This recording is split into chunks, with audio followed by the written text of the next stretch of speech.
आरजू काज़मी और आप देख रहे हैं पॉइंट ऑफ व्यू। आज जी हमारे साथ जो हमारे दोस्त हैं उन्होंने हमें ज्वाइन किया है, आप पहले भी देख चुके हैं और आज भी हम उनसे बात करेंगे इंडिया पाकिस्तान के ऊपर भी, चाइना पे भी, और भी बहुत से टॉपिक्स हैं जिस पे हम आज डिस्कशन करेंगे और कुछ समझने की कोशिश करेंगे उनसे। सबसे पहले जी हमें ज्वाइन किया है मेजर गौरव आर्या ने, किसी तारुफ के मोहताज नहीं है, आप लोग सब मुझे जानते हैं। बहुत शुक्रिया मेजर साहब कि आप शो में तशरीफ लाए। उनके साथ जी हमें ज्वाइन किया है वैभव सिंह साहब ने, आप ब्लॉगर भी हैं, एनालिस्ट भी है। थैंक यू सो मच वैभव जी कि आप आए। और साथ ही हमें ज्वाइन किया है हमारे दोस्त और साथी कुलीग भी हैं हमारे, एजाज सैयद। बहुत शुक्रिया एजाज कि आप आए हैं और आज हम देखते हैं कि ये तीनों मिलके क्या बात करते हैं। तो सबसे पहले मैं बस शुरू करती हूँ और फिर आप लोग आपस में जो है वो मुझे सिखाने की कोशिश किएगा कि क्या क्या हमें सीखने की जरूरत है और क्या चीज बेहतर हो रही है लेकिन हम उसे नेगेटिव वे में ले रहे हैं। सबसे पहले तो ये कि मेजर साहब, जब चाइना कुछ करता है तो आप क्या, जैसे चाइना ने अटैक किया या चाइना के साथ आपके बॉर्डर्स पे लड़ाई हुई, जो कुछ भी हुआ, तो उस पे आप इतना ज्यादा नेगेटिव नहीं जाते जितना आप लोग पाकिस्तान के साथ जाते हैं, ऐसा क्यों है? जी, चाइना के साथ हमारी 1967 के बाद चाइना का जो लाइन ऑफ एक्चुअल कंट्रोल है, इंडिया में 4 किस्म के बॉर्डर हैं। चाइना के साथ जो बॉर्डर है हम उसको लाइन ऑफ एक्चुअल कंट्रोल बोलते हैं। और 1967 के बाद आप लगा लीजिए तकरीबन 55 साल हो गए हैं आरजू, और 55 साल में एक भी गोली फायर नहीं हुई, single round of ammunition fire नहीं हुई, कोई जख्मी नहीं हुआ। हाँ, थोड़ा बहुत थप्पड़ लाद घूसे ये चले हैं बॉर्डर पे, पर फौजें थप्पड़ लाद घूसों में नहीं लड़ती हैं। आर्मीज डोंट फाइट लाइक दैट। तो कहीं ना कहीं चाइना में भी अंडरस्टैंडिंग है कि इस चीज को एस्केलेट नहीं होने देना। ये होता क्यों है ये भी जल्दी से बताता चलूं। जो लाइन ऑफ एक्चुअल कंट्रोल है उसको हम लोग अक्सर क्या होता है मेंटली जोड़ने की कोशिश करते हैं लाइन ऑफ कंट्रोल से, जो कि 750 किलोमीटर की है पाकिस्तान के साथ, Jammu and Kashmir union territory में जो पहले स्टेट था। आरजू जी, मामला ये है कि लाइन ऑफ एक्चुअल कंट्रोल जो पाकिस्तान के जो माफ कीजिएगा चाइना के साथ है वो परसेप्शनल है, वो फिक्स नहीं हुई है, वो परसेप्शनल है। चाइनीज अंदर आते हैं, उनको लगता है हम चाइना में ही आ रहे हैं क्योंकि वो क्लेम करते हैं वो टेरिटरी। हम लोग चाइना के अंदर चले जाते हैं क्योंकि हम क्लेम करते हैं।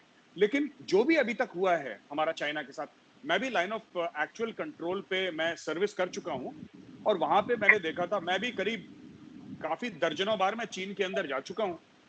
तो उनको हम ड्राई फ्रूट दे देते हैं, बादाम पिस्ते उनको पसंद आते हैं, तो उन्होंने हमें वो कंडेंस मिल्क का डब्बा दे दिया था, मुझे एक बार याद है। और एक चाइनीज जैकेट भी दी थी चाइनीज आर्मी की, वो पता नहीं किसी ने ले ली मुझसे। तो ऐसा मतलब वहां पे बेसिकली 1967 के बाद फायरिंग नहीं हुई। लाइन ऑफ कंट्रोल में ऐसा नहीं है। लाइन ऑफ कंट्रोल में हर रोज बमबारी होती है, हर रोज वहां किसी ना किसी को चोट लगती है, आपकी तरफ से भी हमारी तरफ से भी बुरी खबरें मिलती हैं। तो चाइना और पाकिस्तान का मामला बिल्कुल मुख्तलिफ है, बिल्कुल अलग है आज। जी बिल्कुल। एजाज क्या कहेंगे आप कि क्यों ऐसा है, पाकिस्तान और इंडिया में ऐसा क्यों नहीं हो सकता कि हम लोग गोलाबारी ना करें और अगर बहुत जरूरत है तो लाते घूंसों से ही काम चला लें?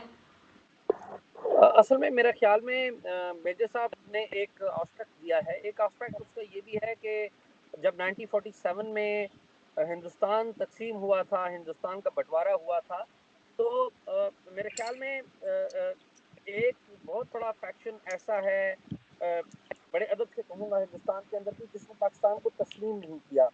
आप देखिए, मैं नाम लेकर या तो नहीं, मेरा मकसद नहीं, डिसरिस्पेक्ट नहीं होना चाहता मैं, लेकिन एक फैक्ट है कि जिस तरह हमारे यहाँ कुछ ऐसे लोग हैं, ऐसे एलिमेंट्स हैं जो कि बहुत ज़्यादा नेगेटिव हैं, एक्सट्रीमिस्ट हैं, उस तरह हिंदुस्तान के अंदर भी बहुत ज़्यादा ऐसे एलिमेंट्स हैं जो पाकिस्तान के हवाले से बहुत ज़्यादा एक्सट्रीमिस्ट हैं, और वो पाकिस्तान को एक्सेप्ट नहीं करते। और मुझे याद है अच्छी तरह, जब आपको याद होगा कि 1998 में जुलाई में हिंदुस्तान के प्राइम मिनिस्टर आए थे यहाँ पर पाकिस्तान में, और लाहौर में उन्होंने मियां नवाज शरीफ के साथ यहाँ पर यादगार में दौरा किया था, मीनार पाकिस्तान का।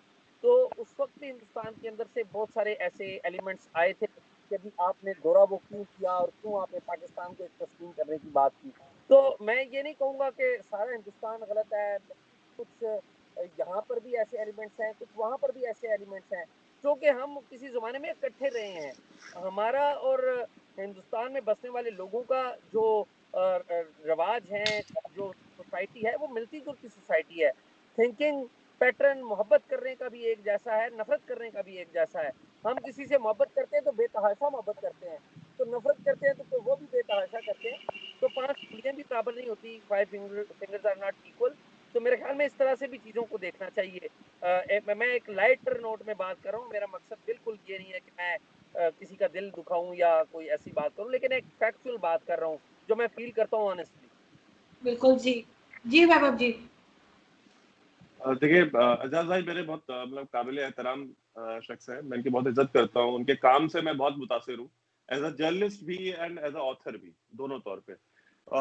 दूसरी चीज जो मैं कहना चाहूंगा कि देखिए आप मीनारे पाकिस्तान वाजपेयी साहब गए और ये उन्होंने साबित किया वहां जाकर के कि हमने पाकिस्तान को तस्लीम कर लिया है। उनके वहां जाने का पर्पस जो था, जो डिप्लोमेटिक और पॉलिटिकल पर्पस था, मीनारे पाकिस्तान पे कोई वो मतलब छोले भटूरे खाने तो नहीं गए थे, और ना ही मीनारे पाकिस्तान में ऐसा कुछ है कि वो वहां जाकर के उन्होंने फोटो खिंचानी थी। It was just a signalling. उन्होंने बस एक सिग्नल देना था कि हाँ अगर इंडिया का प्राइम मिनिस्टर मीनारे पाकिस्तान जा रहा है तो उसका मतलब है कि he has accepted, India as a country has accepted the existence of Pakistan. तो ये पहली चीज। दूसरी चीज जो मैं कहना चाहूंगा कि जब वो वहां से आए तो पाकिस्तान में उसके बाद क्या हुआ इसके ऊपर डिस्कशन क्यों नहीं होता है कि उस मीनारे पाकिस्तान को पानी से धोया गया था उस, क्योंकि वहां पे एक सो कॉल्ड हिंदू जो इंडियन प्राइम मिनिस्टर था वो गया था, तो इसलिए वो नापाक हो गई थी जगह, तो उसको पानी से धोया गया। तो ये भी उसी तारीख का हिस्सा है। तो इंडिया ने जहां ये जेस्चर दिखाया था कि वो वहां पे गए और जाने के बाद उन्होंने ये बताया कि हाँ हमने एक्सेप्ट किया है पाकिस्तान का एग्जिस्टेंस, तो उसको वहां पानी से धो करके उस नफरत को भी जाहिर किया गया जो कि उधर से आई, सामने की तरफ से। अगर वाजपेयी साहब यहाँ से गए तो मुशर्रफ ने फिर कारगिल भी किया, और मुशर्रफ ने कारगिल करके ये दिखाया कि सामने से क्या इंटेंशन है। मोदी साहब जब इंडिया से जाते हैं नवाज शरीफ से मिलने के लिए उनकी पोती की शादी में, तो उसके बदले में क्या होता है, मतलब पठानकोट होता है, उरी होता है। तो जब भी इंडिया ने कोई भी जेस्चर दिखाया, आप हिस्ट्री उठा के देख लें, इंडिया ने जो भी जेस्चर्स दिखाए उसका जो रिटर्न आया है, उसका जो फ्लैशबैक आया है, वो हमेशा किसी न किसी टेररिस्ट अटैक या किसी न किसी डिमीनिंग एक्ट के थ्रू आया है। तो देखिए एक चीज है, और आप जब इंडिया में रेडिकल एलिमेंट्स को पाकिस्तान में रेडिकल एलिमेंट्स को जब आप कंपेयर करते हैं, तो मैं समझता हूँ आप तब नाइंसाफी करते हैं जब आप इनको आप एक तराजू पे तोलने की कोशिश करते हैं। आपके यहाँ पे जो रेडिकलाइजेशन है उसकी भेंट जो है पिछले 10 साल में करीब 50,000 के करीब लोग चढ़ चुके हैं, आपके अपने शहरी, मैं इंडियंस की तो बात भी नहीं कर रहा हूँ। और आपकी रेडिकलाइजेशन की वजह से हमारे यहाँ भी टेररिस्ट अटैक होते हैं, हमारे यहाँ हम लोग इम्पैक्ट होते हैं डायरेक्टली। अगर यहाँ पे बनारस में, लखनऊ में, कानपुर में या बैंगलोर में अगर कोई हिंदुत्ववादी या कोई इस तरह के जो जो बहुत ज्यादा जो रेडिकलाइज नट केसेस हैं, अगर कुछ करते हैं तो उसका इम्पैक्ट आपके ऊपर नहीं जाता है, उसका इम्पैक्ट हमारे यहाँ लोकल शहर, जिला या स्टेट के लेवल तक ही महदूद होता है। तो मैं समझता हूँ कि ये कंपैरिजन हमें नहीं करना चाहिए। जी एजाज, जवाब देंगे आप? बिल्कुल। मैं जो बातें इन्होंने कही हैं उनमें से अक्सर पर इत्तेफाक करता हूँ, लेकिन कुछ पॉइंट्स मैं जरूर बताऊंगा। आपने पहली बात की कि जी मीनारे पाकिस्तान को धोया गया था। देखिए, हुकूमत पाकिस्तान ने मीनारे पाकिस्तान को नहीं धोया था। ये ऐसा ही है कि पाकिस्तान की प्राइम मिनिस्टर बेनजीर भुट्टो या मियां नवाज शरीफ जब हिंदुस्तान का दौरा करते हैं तो आपकी जो लोग हैं वो उस जगह को धोते हैं और कहते हैं कि जी भ्रष्ट हो, हिंदुस्तान भ्रष्ट हो गया। इसका मतलब ये नहीं होता कि हम पाकिस्तानी ये कहें कि हिंदुस्तान की सरकार जो कि अवाम को रिप्रेजेंट करती है, विल ऑफ द पीपल को रिप्रेजेंट करती है, अच्छी है बुरी है उसके सरबराह कोई भी है, लेकिन हिंदुस्तान के अवाम को रिप्रेजेंट करती है। अगर वो पाकिस्तान के प्राइम मिनिस्टर को वेलकम करेंगे तो हम उसको यही समझेंगे ये हिंदुस्तान के अवाम ने वेलकम किया है। और आपको अगर वाजपेयी साहब को पाकिस्तान के प्राइम मिनिस्टर ने वेलकम किया था तो पाकिस्तान के अवाम ने किया था, क्योंकि वो पाकिस्तान की अवाम को रिप्रेजेंट करते थे। एक बात। दूसरी बात यह है कि आपने कहा कि उड़ी हो गया और फिर कारगिल का भी जिक्र आपने किया। तो देखिए, इस बात पे तो पाकिस्तान की हुकूमत बरतरफ हो गई। आपको पता है इस बात, पाकिस्तान में गैर जमहूरी दौर का आगाज हो गया, और पाकिस्तान में जो गैर जमहूरी दौर का आगाज हुआ था उसकी एक बहुत बड़ी वजह खुद कारगिल थी। और ये कंट्रोवर्सी आपको पता है के जो प्राइम मिनिस्टर मियां नवाज शरीफ हैं और उनके दरमियान एक इस वाले से कंट्रोवर्सी थी कि कारगिल की इजाज़त उन्होंने दी या नहीं दी। ये मैं इस पर मजीद बात नहीं करना चाहता, आप मेरी बात को, मैं समझ रहा हूँ कि आप समझ पा रहे हैं, आप पढ़ते लिखने वाले लोग हैं। फिर जो बाद में वाजपेयी साहब और बाद में फिर मोदी साहब जब पाकिस्तान में आए, तो देखिए पाकिस्तान में बदकिस्मती ये है कि उस तरह से जमहूरियत मजबूत नहीं हुई, ना होने दी गई है। उसकी कुछ डोमेस्टिक वजूहात भी हैं, कुछ इंटरनेशनल वजूहात भी हैं। डिटेल में जाए बगैर मैं आप मेरी बात समझ रहे हैं जो मैं कह रहा हूँ। और पाकिस्तान की जो जिस तरीके से पाकिस्तान में पार्लियामेंट और जमहूरियत मजबूत होना चाहिए था, नहीं हुआ, उसका नुकसान हुआ। सिर्फ हमें नुकसान नहीं हुआ, इस पूरे रीजन को भी नुकसान हुआ। और मैं बड़े अदब से कहूँगा, आप मेरे साथ इस पैनल पे मौजूद हैं, मेरे दिल में आप लोगों का एहतराम है। मैं वही बात के मैं कोई तौहीन वाली बात नहीं कहूँगा कि पाकिस्तान में जब भी डेमोक्रेटिक प्रोसेस को डीरेल किया गया, तो हमारी जो इर्द गिर्द की दुनिया है और इंटरनेशनल दुनिया है, उसने पाकिस्तान के अवाम का साथ नहीं दिया, उसने अनडेमोक्रेटिक फोर्सेस का साथ दिया। तो आपने खुद माना, और ये बात बिल्कुल दुरुस्त है, मैं बिल्कुल इत्तेफाक करता हूँ कि रेडिकलाइजेशन की वजह से पाकिस्तान को सबसे ज्यादा नुकसान हुआ। आप यकीन करिए, मैं कंपैरिजन में नहीं जा रहा, अगर कंपैरिजन करें तो पाकिस्तान का नुकसान हिंदुस्तान से या इवन अमेरिका से भी ज्यादा हुआ। और पाकिस्तान का नुकसान का अगर कंपैरिजन करना है तो अफगानिस्तान के साथ आप कर सकते हैं। हमारा इतना नुकसान जरूर हुआ, अफगानिस्तान थोड़ा ज्यादा हुआ, हमारा उनसे कम हुआ, लेकिन हुआ। लेकिन जब आप बात करते हैं मुंबई अटैक की या उड़ी की, या वो यूं इस तरह बात होती है कि जिस तरह पाकिस्तान की हुकूमतें ये ऑर्डर करती हैं कि आप मिलिटेंट्स को कि वो जाएं और जाके वहां पर अटैक करते हैं, ऐसा नहीं होता, ना ही ऐसा है। पाकिस्तान की हुकूमतें, मैं पाकिस्तान की इलेक्टेड हुकूमतों के हवाले से आपको मुकम्मल ईमानदारी से बात कर रहा हूँ, मैं मुकम्मल ईमानदारी से बात कर रहा हूँ, और मैं डिसऑनेस्टी नहीं कर रहा हूँ। देखिए, हम मुल्कों के अंदर ऐसे एलिमेंट्स हैं जो जिनका अपना भी एक एजेंडा है, ठीक है, और वो एजेंडा कुछ बाहर के लोग भी आके इस्तेमाल करते हैं उनको, और हम गिरबान पकड़ते हैं एक दूसरे का, हम गाली देते हैं एक दूसरे को, एक दूसरों की हुकूमत को। कुछ गलतियां हुई होंगी, मैं ये नहीं इस बात को कहता हूँ कि गलतियां बिल्कुल भी नहीं हुई, और कुछ गलतियां आपकी तरफ से भी हुई होंगी जो अगेन आपके कंट्रोल में नहीं है, जो हमारे कंट्रोल में नहीं है, हमारी तरफ की गलतियां। तो करना क्या है मेरे ख्याल में, जो हम सोल्यूशन ओरिएंटेड अप्रोच क्या है? सोल्यूशन ओरिएंटेड अप्रोच ये है कि हम, देखिए आप कितनी खूबसूरत बातें कर रहे हैं, आप लोगों को के बारे में एक तासुर ये है पाकिस्तान के अंदर कि आप लोग एक बिला वजह की पाकिस्तान से नफरत करते हैं। मैं मेजर साहब के हवाले से जो मेरा तासुर था, जब मेजर साहब से बात हो रही है तो बिल्कुल एक डिफरेंट पिक्चर पता लग रही है। मैं आपको ईमानदारी से बात बताता हूँ कि जो टीवी चैनल्स हैं, जो टीएलपी के पीछे होते हैं, जो रेटिंग्स के पीछे होते हैं, आपके उधर भी हैं, हमारे इधर भी हैं, उनका काम है कि लोगों को ध्यान दें, लोगों को इल्म दें, अवेयरनेस दें। हम लोगों का काम है कि हम अपने लोगों को अवेयरनेस दें। देखिए, आप और मैं, हम तीनों यहाँ पर बैठ के इख्तलाफ भी एक दूसरे से कर रहे हैं, लेकिन एहतराम के दायरे में रहकर कर रहे हैं। हम अपना नुक्ता भी बयान कर रहे हैं, एहतराम के दायरे में रह के कर रहे हैं। और मुझे यकीन है कि जो आप गुफ्तगू कर रहे हैं, आपके लोग जब आपको सुनेंगे तो वो आपको देशद्रोही या गद्दार या रेबल्स नहीं कहेंगे, अनपेट्रियोटिक नहीं सर्टिफिकेट देंगे। और मुझे ये भी यकीन है कि जो पाकिस्तान का पढ़ा लिखा आदमी जो हमारी गुफ्तगू सुनेगा, आरजू को और मुझे नहीं इस तरह देशद्रोही करार देगा या हमें गद्दार करार नहीं देगा। हमने इन वॉइसेस को, जो दलील की बातें हैं, जो आर्ग्यूमेंट की बातें हैं, उनको एक्सपेंड करना है। जो कुछ जी जी पाकिस्तान की, मैं आखिरी बात करूंगा, जो जी कुछ जी पाकिस्तान की हुकूमत करती है उसकी जिम्मेदारी आरजू पे और मेरे पे और सारे अवाम पे नहीं है। और बिल्कुल इसी तरह जो कुछ मोदी साहब करते हैं उसकी जिम्मेदारी आप दोनों हजरात के ऊपर भी नहीं है। बहुत कुछ अच्छा हमारी हुकूमतें भी कर रही हैं और कुछ गलतियां हमारी हुकूमतें भी कर रही हैं।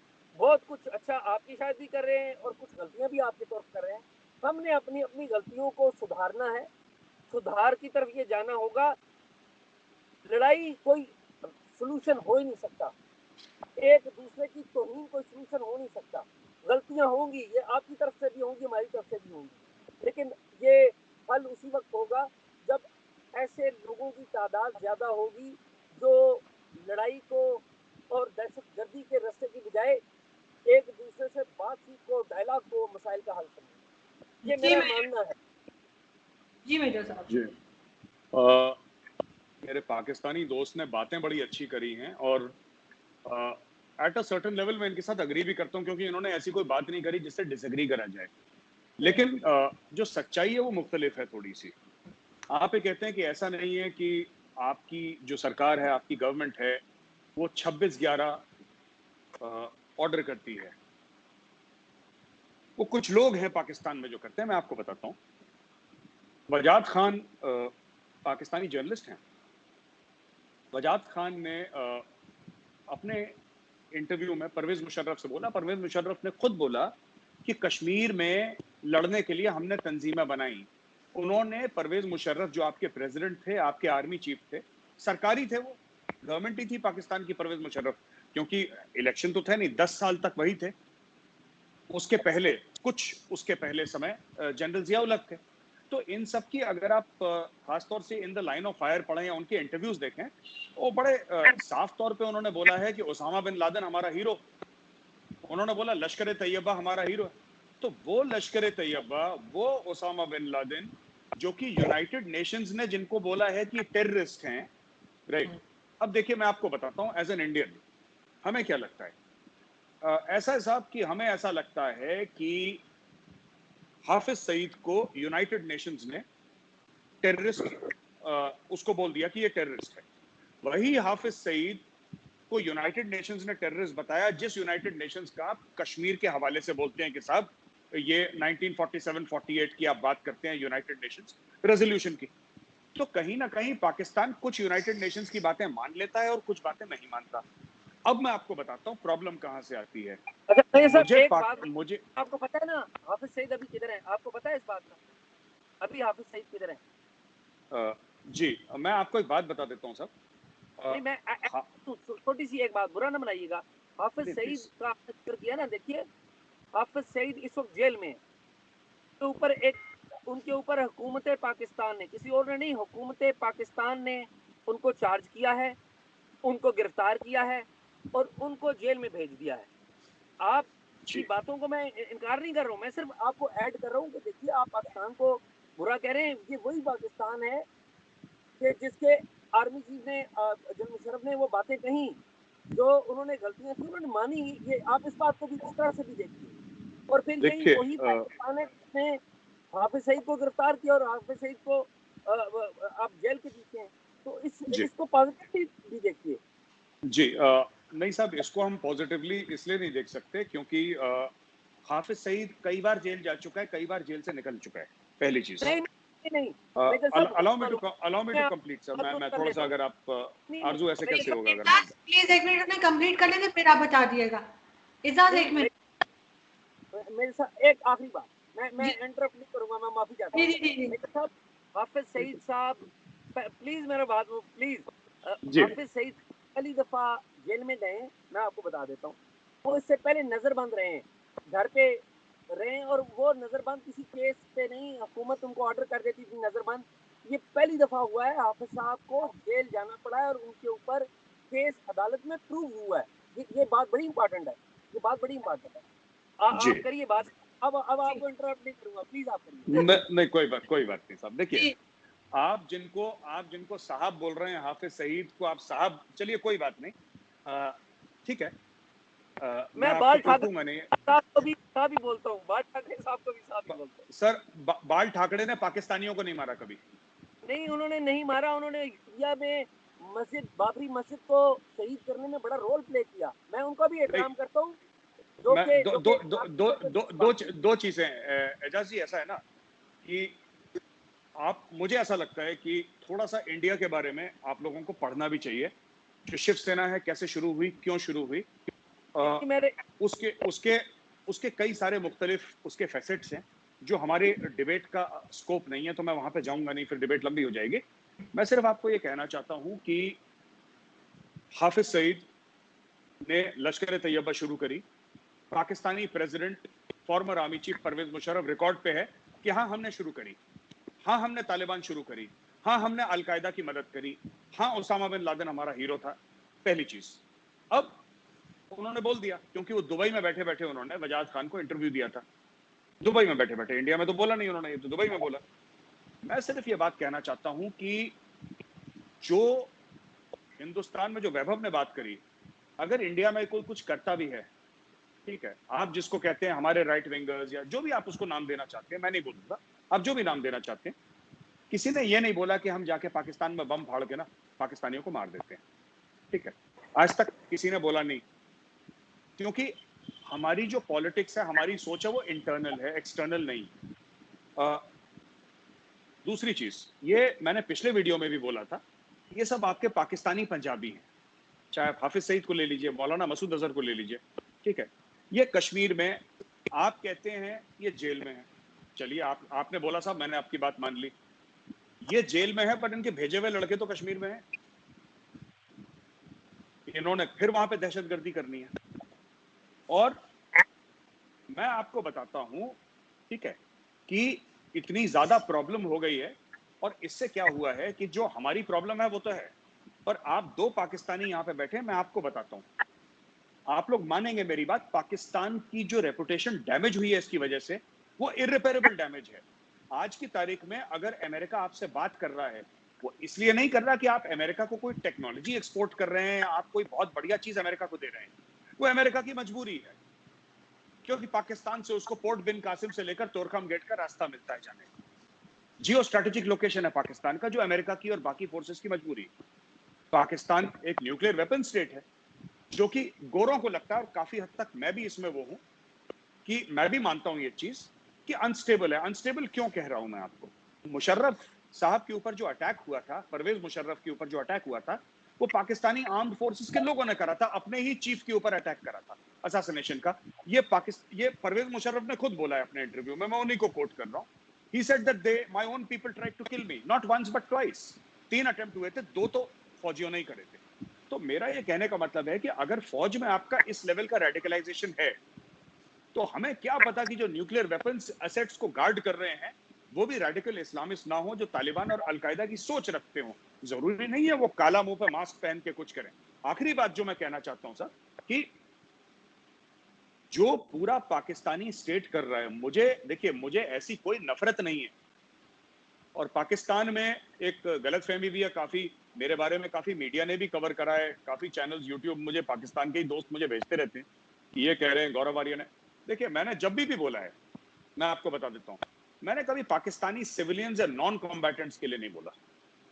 मैं जिनको जानता ही नहीं उनसे मैं नफरत कैसे कर सकता हूं? मैं तो जानता नहीं, मैं कभी पाकिस्तान नहीं गया, मतलब ऑफिशियली कभी नहीं गया पाकिस्तान, तो मैं कैसे नफरत कर सकता हूं जनाब? आप सोचें ना कि मैं आपको अगर जानता नहीं तो कैसे हो सकता है?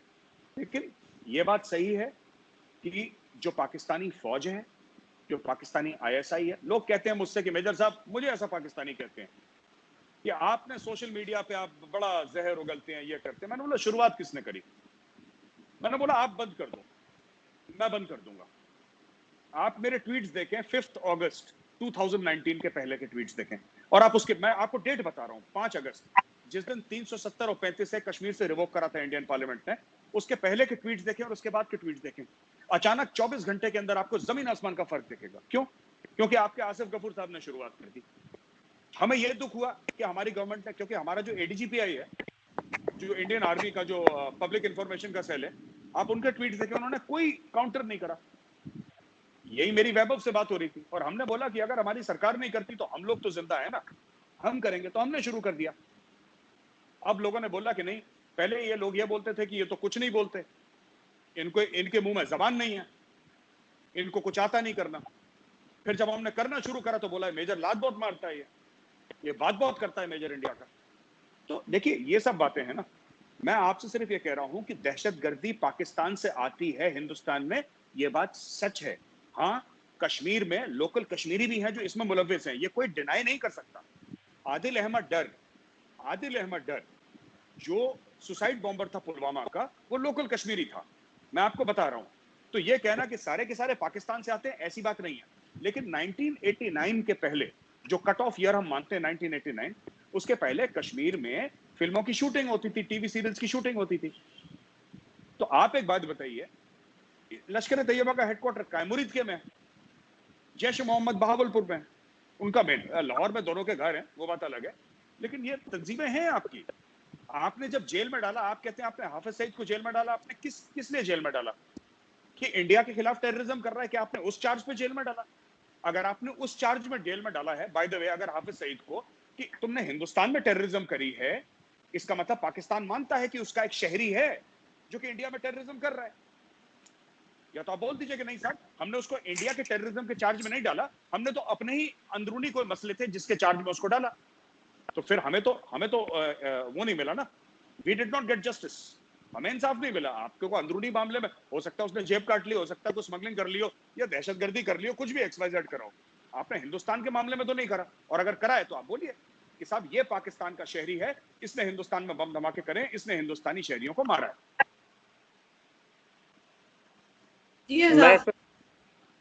अच्छा, मैं सब आपने जितनी भी बातें की हैं ना, मैंने बड़ी गौर से सुनी है। अब आप ये फरमाते हैं कि जो पाकिस्तान के ऊपर जो बातें की, हाफिज सईद के ऊपर जो बातें की, मैंने आपको बताया भी कि हाफिज सईद साहब गिरफ्तार हैं, और हाफिज सईद साहब के ऊपर चार्ज ये है कि वो टेरर फाइनेंसिंग करते हैं। आपने कहा जी हमारी तंजीमें, ये तो पाकिस्तान ने ऑफिशियली माना हुआ है कि ये तंजीमें हमारे पास थी, ये पाकिस्तान ने ऑफिशियली इनके खिलाफ क्रैकडाउन किया हुआ है।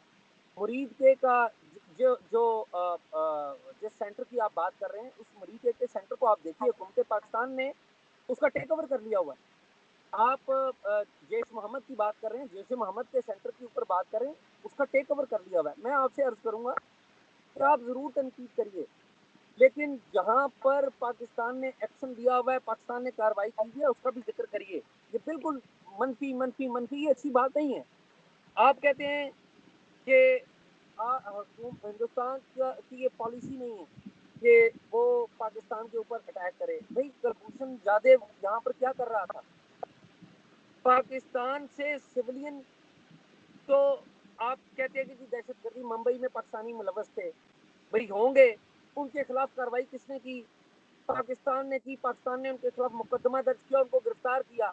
आपको पता होना चाहिए कि पाकिस्तान ने मुंबई अटैक का मुकदमा यहाँ पे दर्ज किया, उनको गिरफ्तार किया, उनके प्रोसेस अदालत के अंदर चल रहे हैं, कुछ तो सजाएं हो गई हैं, कुछ अभी प्रोसेस में है, किसी ने बेल भी अप्लाई की है, किसी को बेल मिली है, किसी को नहीं मिली। ठीक है, कुलभूषण सिंह यादव इस बात का सबूत है कि भारत हुकूमत की तरफ से आपकी research and analysis wing of India raw जो है वो अपने ऑफिसर्स को पाकिस्तान में दहशतगर्दी के लिए भेजती है।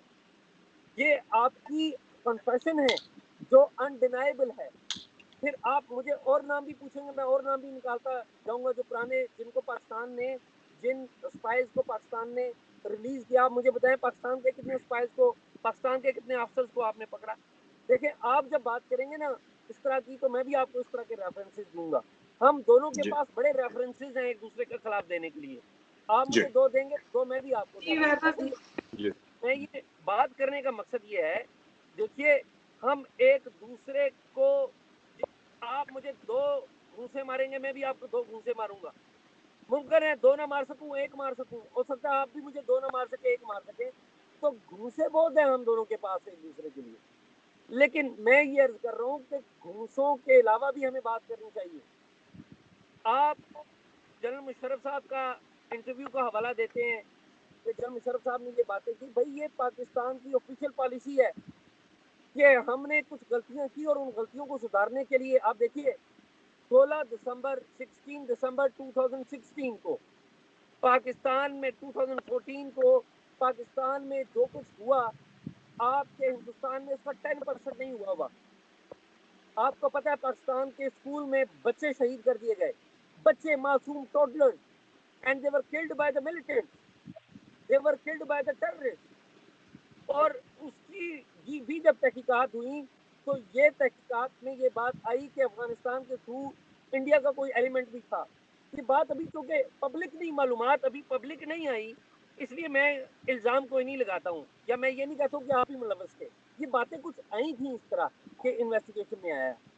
इशू ये है कि आप जब पाकिस्तान के ऊपर और पाकिस्तान के थिंकिंग के ऊपर डाउट करेंगे तो हमारे यहाँ से भी लोग आपके ऊपर और आपकी थिंकिंग के ऊपर डाउट करेंगे। आपने पाकिस्तान के एक ही सांस में पाकिस्तान के न्यूक्लियर जो एसेट्स हैं उनको, उनकी सिक्योरिटी के ऊपर भी डाउट कर दिया। मैं अब आपको बताता हूँ कि पूरी दुनिया में एक इदारा है IAEA, इंटरनेशनल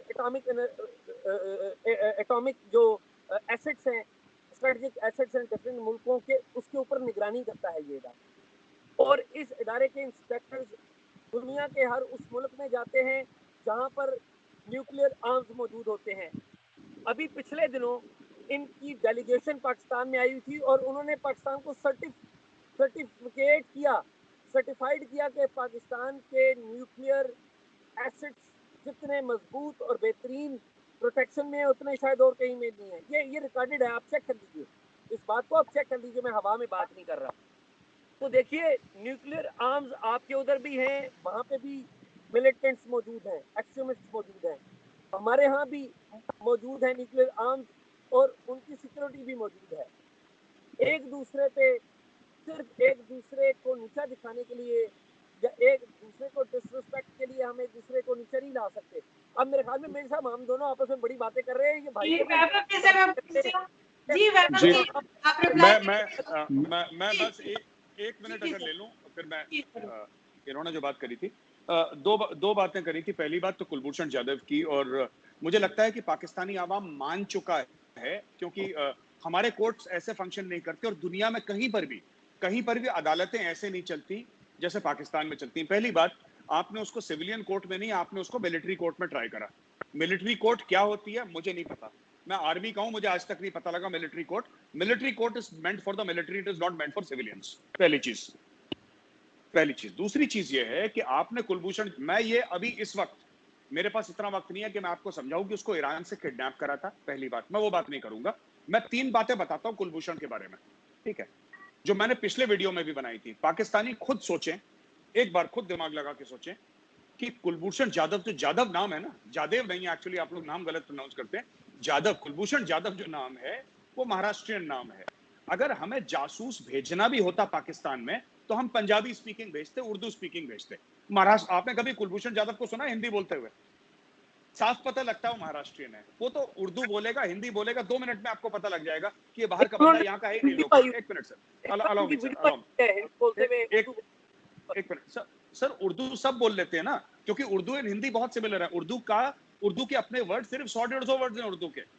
उर्दू में तो तमिल और तेलुगु के भी वर्ड्स हैं, उर्दू में आपके फारसी के भी वर्ड्स हैं।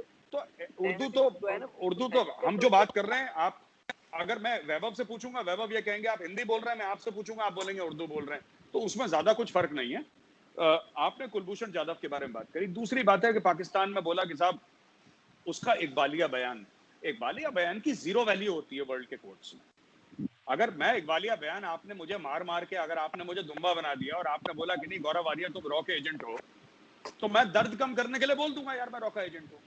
ये प्रूफ किसी भी इंडियन कोर्ट्स में, इंडियन सुप्रीम कोर्ट में या किसी भी दुनिया की कोर्ट में इसको प्रूफ मानते ही नहीं। जिसको पाकिस्तानी सबूत मान रहे हैं, इसको कोई भी दुनिया की जो कंट्री है डेमोक्रेटिक, वहां पे सबूत माना ही नहीं जाता। आप कह रहे हैं उसकी जेब से पासपोर्ट मिला, मैं ये कहता हूं अगर मैं वकील होता कुलभूषण का, मुझे तो कुलभूषण के वकील का नाम भी नहीं पता, अगर उसको वकील दिया हो तो, अगर मैं होता मैं कहता साहब आपने प्लांट कराया, पासपोर्ट है ही नहीं इसका, आप प्रूव करिए इसका पासपोर्ट है। अब आपने जो बात करी न्यूक्लियर एसेट की, कि आपने बोला कि साहब बाहर की एजेंसी आई थी और उसने न्यूक्लियर एसेट्स को पाकिस्तान के बोला था कि बिल्कुल सेफ है। जरूर कहा होगा, जरूर आई होगी, लेकिन मेरा सवाल यह है कि डॉक्टर AQ खान कौन है? आपने डॉक्टर AQ खान को हाउस अरेस्ट में क्यों रख रखा है? क्योंकि पाकिस्तान से प्रोलिफरेशन हुआ था। नॉर्थ कोरिया को पाकिस्तान ने टेक्नोलॉजी बेची थी और मटेरियल बेचा था, इसीलिए मुशर्रफ ने जेल में डाला। आज की तारीख में वो बंदा हाउस अरेस्ट में है। उसका पिछले महीने बयान आया था AQ खान का कि मेरे ऊपर ये कर रखा है। तो देखिए आज की तारीख में आपने फॉरेन एजेंसी के लिए ठीक कर दिया कि वो लोग आ रहे हैं इंस्पेक्शन के लिए, गेरू चुना जिसको हम फौज में कहते हैं, उताई करके फिट कर दिया उसको। सच्ची बात यह है कि AQ खान है कौन? आप दुनिया को बताएं। 2 अब्दुल मिले थे, उसका भी नाम अब्दुल है ना, AQ खान का अब्दुल समथिंग खान, अब्दुल कदीर खान। दो अब्दुल मिले थे, एक हिंदुस्तान को मिला था, एक पाकिस्तान को मिला था। हमारा जो अब्दुल कलाम था, हमने उसको सर पे बैठाया, देश का राष्ट्रपति बनाया और उसको इतनी इज्जत दी। वो भी हमारे न्यूक्लियर साइंटिस्ट थे, हमारे प्रेसिडेंट थे। और आज की तारीख में सिर्फ इंडियन आर्मी, नेवी और एयरफोर्स नहीं, हिंदुस्तान का एक एक शहरी डॉक्टर कलाम को सैल्यूट करता है। सिर्फ इसलिए नहीं कि उन्होंने न्यूक्लियर वेपन्स के टेस्ट करे, उनसे पहले भी 74 में न्यूक्लियर वेपन्स का टेस्ट हो चुका था जब इंदिरा गांधी थी प्राइम मिनिस्टर। लेकिन उन्होंने हमें मिसाइल टेक्नोलॉजी में सक्षम बनाया। नेशन रिस्पेक्ट्स AQ खान, वो हीरो है हमारा। और जिसने आपके लिए मिसाइल बनाई, आपने उसको जेल में डाल दिया क्योंकि उसने न्यूक्लियर प्रोलिफरेशन करा था। वैभव, अब आप बोलिए, मैंने बोल दिया जो मैंने बोलना था। फिर एजाज आपकी तरफ आऊंगी। जी वैभव। नहीं, ये यार, चूंकि एजाज जो है वो इन्वेस्टिगेटिव जर्नलिस्ट हैं, तो मैं इनसे रिक्वेस्ट करूंगा कि ये एक आध राउंड चाबहार घूम आए, और चाबहार के मार्केट में अगर 2-4 दिन गुजार लेंगे तो मुझे इनके टैलेंट पे पूरा भरोसा है कि इनको सच जरूर मिल जाएगा, जो कुलभूषण जाधव का सच क्या है। अगर any person who has even a little experience in investigative journalism, वो चाबहार में एक हफ्ता गुजार ले, उसको सब पता चल जाएगा कि कुलभूषण जाधव वहां से कैसे उठा, उसको कौन लोग चाबहार के बाहर लेके गए, फिर वहां बलूचिस्तान के कौन से गांव से लोग आए थे जिन्होंने उसकी खबर दी थी, और फिर कैसे उसको वहां से स्मगल करके ले जाया गया, फिर कैसे उसकी फैमिली को इस्लामाबाद शिफ्ट किया गया जिस बंदे ने उसके बारे में इंफॉर्मेशन दी थी। तो देखिए, ये एजाज का काम है जो हमें करना पड़ रहा है, तो इसका बड़ा अफसोस है मुझे। दूसरी चीज ये है कि जब भी इन्होंने बात करी कि वो जेल में है, हाफिज सईद साहब जेल में तो लखवी था, वो जेल में रह के बाप बन गया, बताएं। अब ये कौन सी साइंस है, ये तो मुझे नहीं पता कि ये कौन सी जेल है जहाँ जेल में बंदा जेल में है और उसके बच्चे हो रहे घर पे। तो ऐसी जेल तो मतलब सिर्फ पाकिस्तान में ही हो सकती है, और जिस जेल पे आपको इतना फख्र हो। मैं ऐड करूंगा, आप हिंदुस्तान में भी ऐसी जेलें मुतारफ करवाएं कि अपने कैदी को आप ये ये तो जेल का हाल है। और तीसरी चीज ये है कि देखें, मुझे कोई ऑब्जेक्शन नहीं है पाकिस्तान में क्या हो रहा है क्या नहीं हो रहा है। प्रॉब्लम ये होती है कि जब इंडिया में रेडिकलाइजेशन, जैसा मैंने पहले पॉइंट उठाया था कि इंडिया में रेडिकलाइजेशन इंडिया के अंदर लिमिटेड है, महदूद है, उसकी एक हद है, वो उसके बाहर नहीं एक्सपैंड करता है, ठीक है। लेकिन आपके यहाँ पे जो रेडिकलाइजेशन है वो पूरे खित्ते को डिस्टर्ब करता है, डिस्टेबलाइज करता है। अगर कोई भी टेररिस्ट अटैक अगर आपके यहाँ से ओरिजिनेट होता है, आपके बहावलपुर से या मुरीदके से, तो उसकी वजह से दो न्यूक्लियर स्टेट्स के बीच में war, the war starts looming in between two nuclear states. तो ये डिफरेंस है हमारे और आपके यहाँ पे रेडिकलाइजेशन के डिफरेंस, जो रेडिकलाइजेशन का जो डिफरेंस है। एक लास्ट चीज मैं कहना चाहूंगा, आपने कहा था कि जो टेररिस्ट ऑर्गेनाइजेशंस है, इनको या जो टेररिस्ट हमले होते हैं कि किसी गवर्नमेंट ने नहीं कहा कि आप जाएं और 26 से 11 करें या पठानकोट पे हमला करें या उरी पे हमला करें। तो सर मैं कहता हूं कि गवर्नमेंट्स करें ना करें, हम तो ये कहते हैं कि आपके यहाँ आपके पास गवर्नमेंट्स के पास पावर नहीं है।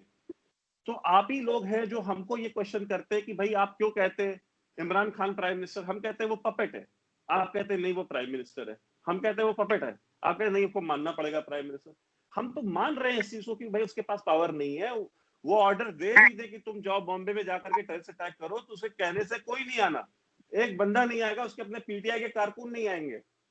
लेकिन जो दूसरे लोग हैं जिनके पास पावर है, जो इन लोगों को ट्रेन करते हैं, जो इनको फाइनेंस करते हैं, वो सिर्फ ना कि सिर्फ यहाँ आते हैं, वो यहाँ आकर के टेररिस्ट अटैक्स करते हैं। वो कौन से इदारे हैं आप भी जानते हैं, और उन इदारों से आपने डील भी करा है। वो इदारे अफगानिस्तान में क्या कर चुके हैं दुनिया जानती है। वो इदारे आज की डेट में वो खैबर पख्तूनख्वा में जो पीटीएम के जो कारकुन है, आरिफ वजीर, अभी जो लेटेस्ट शहादत है आरिफ वजीर की है, तो उनके कितने कारकुन मार चुके हैं, सिंध में कितने लोग मिसिंग पर्सन है, बलूचिस्तान में क्या उन्होंने किया। तो वही सेम इदारे आपके वो हमारे यहाँ भी ये सारे काम कराते हैं।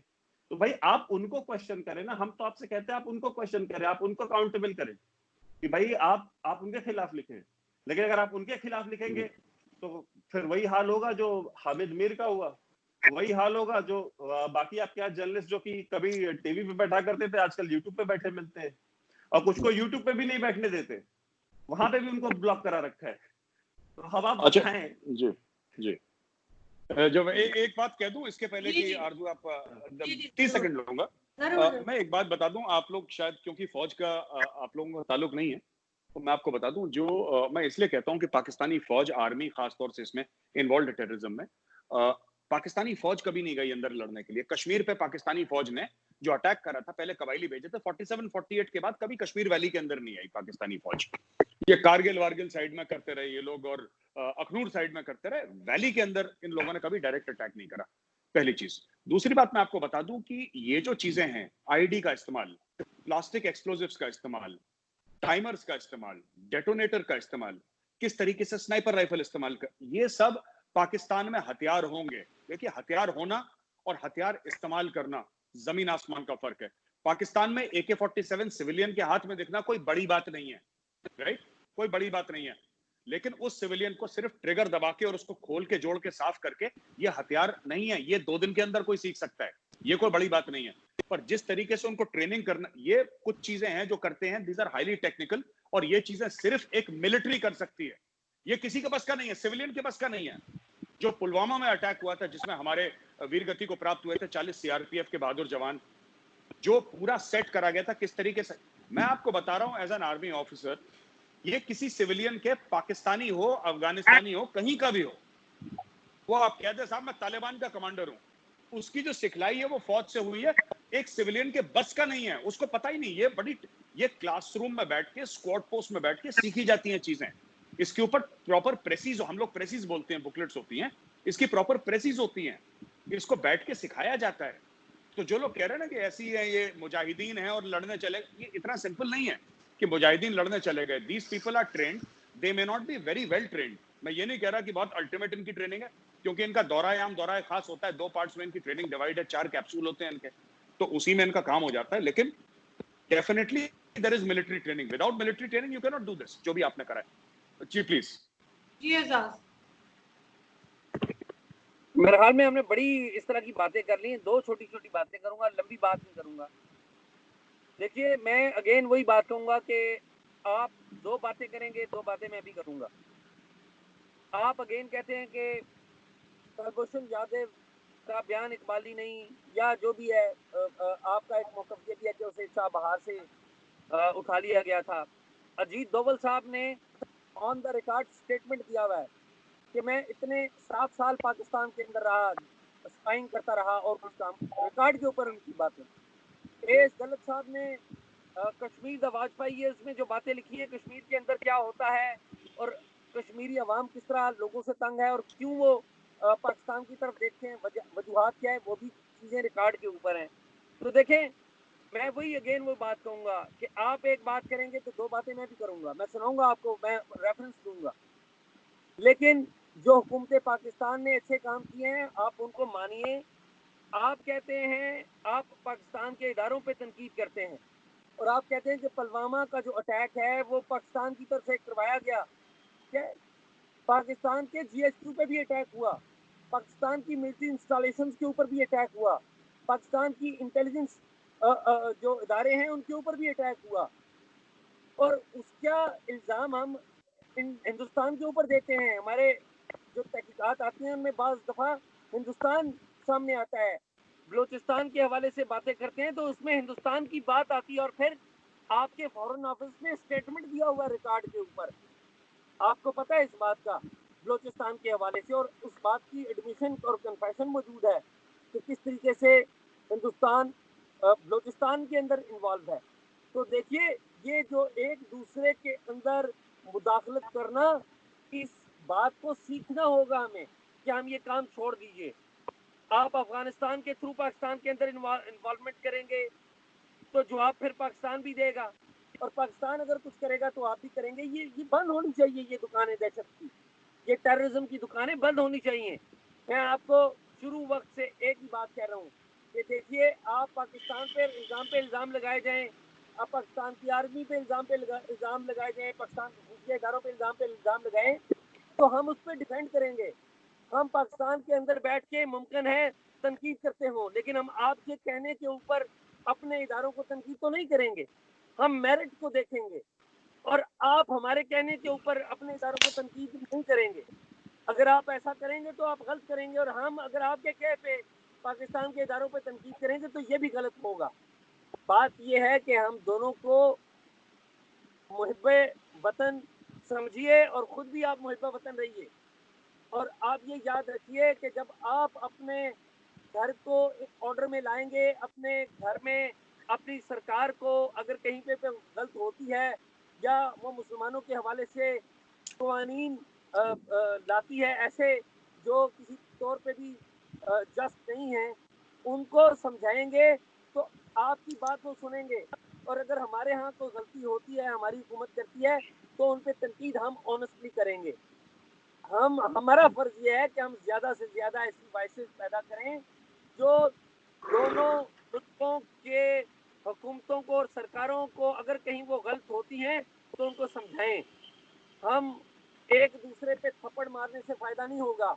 एक चीज हमारे जी एक चीज मैं मेजर साहब आपसे कहना चाहूंगी, ये जो सवाल थे आप हमें सुबह 11 बजे से जो सवाल आप हमसे कर रहे थे, जिसमें चीमा साहब और मैं फंस गए थे, वो जरा एजाज से करें। मैं इसके पहले थोड़ी सी बात कर लूं वरना मैं भूल जाऊंगा। आप सबसे उम्र में बड़ा हूं मैं, तो मेरी मेमोरी जा रही है अभी, तो आप प्लीज सुन लें, ठीक है।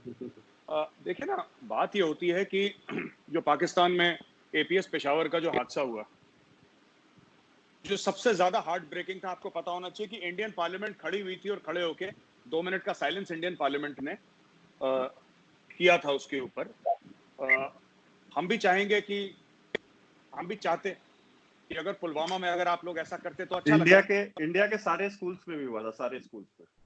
All schools across India and the Indian Parliament stood up and said for the children of APS Peshawar, we will keep 2 minutes। पूरे हिंदुस्तान ने, क्योंकि बच्चा किसी का भी हो, इस तरफ का उस तरफ का बच्चा, तो फिर बच्चा ही है, उसका क्या है।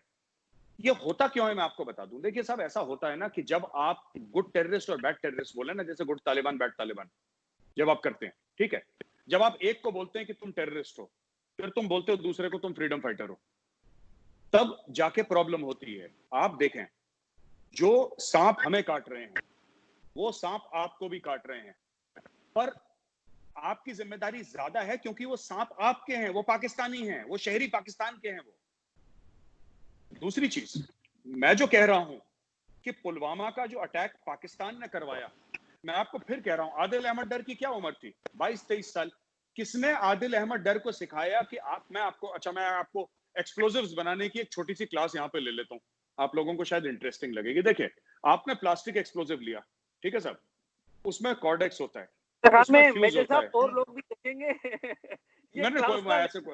और अब देखे, ये हिंदुस्तान में भी कोई क्लास ले सकता है और यहाँ पे और भी जगहों पे ले सकते हैं क्लास। तो मैं आपको बिल्कुल साहब, ठीक है, आपने जैसा बोल दिया, मैं कोई क्लास नहीं लूंगा। मैं सिर्फ ये बता रहा हूं कि ये पूरा सेट करना कितना एक्सप्लोजिव रिक्वायर्ड है, वो एक्सप्लोजिव कैसे। देखिए, एक्सप्लोजिव जो भी चीज होती है, एक्सप्लोजिव वही अच्छा है जो स्टेबल है। अनस्टेबल एक्सप्लोजिव कोई एक्सप्लोजिव नहीं होता। 3 स्टेट्स ऑफ मैटर होते हैं। आई एम सॉरी, मैं थोड़ा सा वक्त ले रहा हूं। 3 स्टेट्स ऑफ मैटर होते हैं, सॉलिड, लिक्विड और गैस। जब कोई चीज सॉलिड से डायरेक्टली गैस में चली जाती है, लिक्विड स्टेट को बाईपास करके, तो वो एक एक्सप्लोजिव कहा जाता है। ये सब प्लास्टिक एक्सप्लोजिव्स होते हैं, they are highly stable explosives. जो प्लास्टिक एक्सप्लोजिव के ऊपर हमने कश्मीर में चाय बनाई है, अगर आप प्लास्टिक एक्सप्लोजिव में ना तीली लगाएंगे तो आग जलेगी उसके ऊपर, वो फटेगा नहीं, वो स्टेबल होता है, राइट। उसमें कुछ नहीं हो सकता। आप आरडीएक्स के ऊपर चाय बना लो, कोई दिक्कत नहीं, वो जलेगा, अच्छी तरीके से जलेगा, वो फटेगा नहीं। फटता तब है जब दूसरा उसको इम्पेटस मिलता है एक और उसको एक्सप्लोजिव से। डेटोनेटर एक एक्सप्लोजिव है, एक छोटा एक्सप्लोजिव जो बड़े एक्सप्लोजिव को एक्सप्लोड करता है। मैं आपको ये कह रहा हूं कि ये सब चीजें आदिल अहमद डर जो 22-23 साल का कश्मीरी लड़का था, उसको किसने सिखाई ये बातें। आरडीएक्स कहां से आया वो अलग बात है, छोड़ दें। डेटोनेटर कहां से आया, कॉर्डेक्स कहां से आया, उसके पास फ्यूज कहां से आया, वो बात छोड़ दें, मैं उसकी बात ही नहीं कर रहा। मैं कह रहा हूं उसको सिखाया किसने, ये सिविलियन को आ ही नहीं सकता। इसलिए, और आखिरी चीज कह रहा हूं साहब, एक मिनट, आखिरी बात मैं आपको ये कहता हूं ना कि आप देखिए, जिस दिन पाकिस्तान ये बोल देगा कि we will not use terrorism as an instrument of foreign policy, चाहे वो अच्छे, कोई फ्रीडम फाइटर नहीं है, कोई टेररिस्ट नहीं है, सब टेररिस्ट है, भाड़ में जाओ, पाकिस्तान इसको रिकॉग्नाइज ही नहीं करता। आप कश्मीर का मुद्दा उठाइए ना, आप कश्मीर का मुद्दा उठाइए ना, क्यों नहीं? आपका हक है उठाने का, आपका फर्ज भी है एज अ पाकिस्तानी, अगर आपको लगता है। और आखिरी बात मैं ये कहना चाहता हूं कि आप कहते हैं हिंदुस्तान के मुस्लिम, देखिए सुनिए सर, हिंदुस्तान के मुस्लिम कैटेगोरिकली ये कह चुके हैं कि जो भी हमारे इख्तलाफात हैं वो हम with in the framework of the constitution अपने हुकूक की लड़ाई लड़ने के लिए हम लोग समर्थ हैं, हमें पाकिस्तान की हेल्प नहीं चाहिए।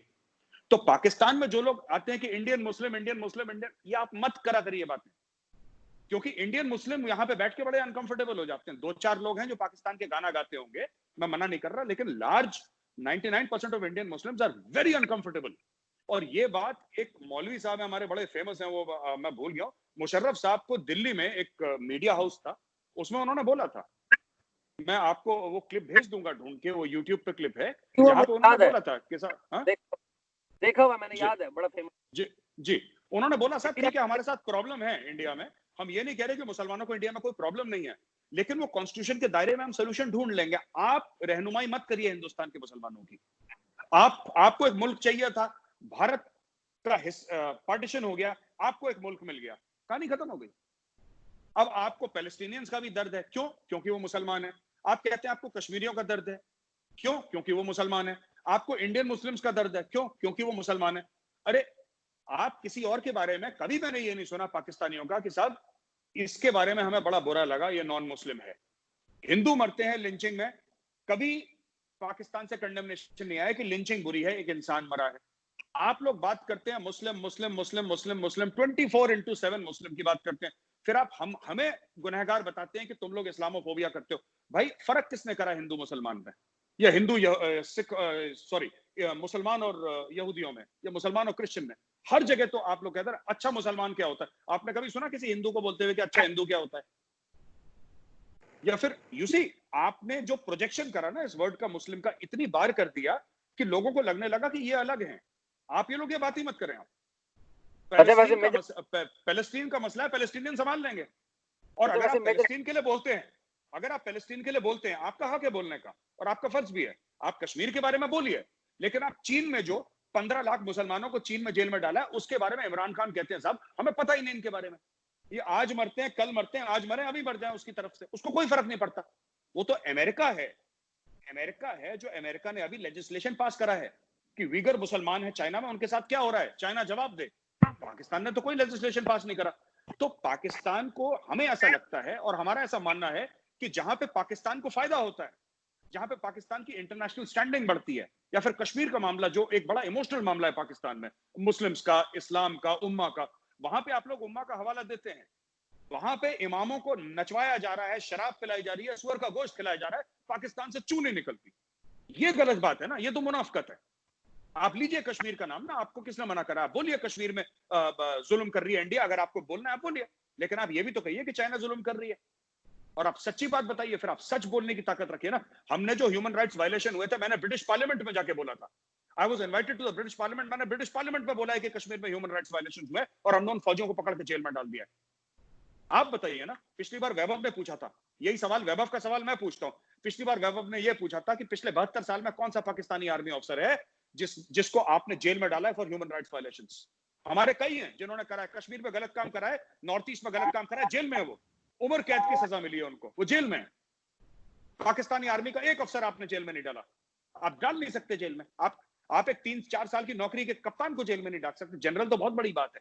तो ये बात नहीं है इंडिया, हम ये नहीं कह रहे हमने कश्मीर में सब कुछ सच करा है, साफ है, ऐसा नहीं है, लेकिन हाँ जिसने गलत करा है उल्टा टांग दिया, क्योंकि यहाँ पे कोई जर्नैल बॉस नहीं है, यहाँ पे जनता बॉस है इंडिया में। जी एजाज, मैं मेजर साहब की गुफ्तगू जो है इनकी सुनी है मैंने, और कुछ मैं नहीं भी सुन सका हूँ।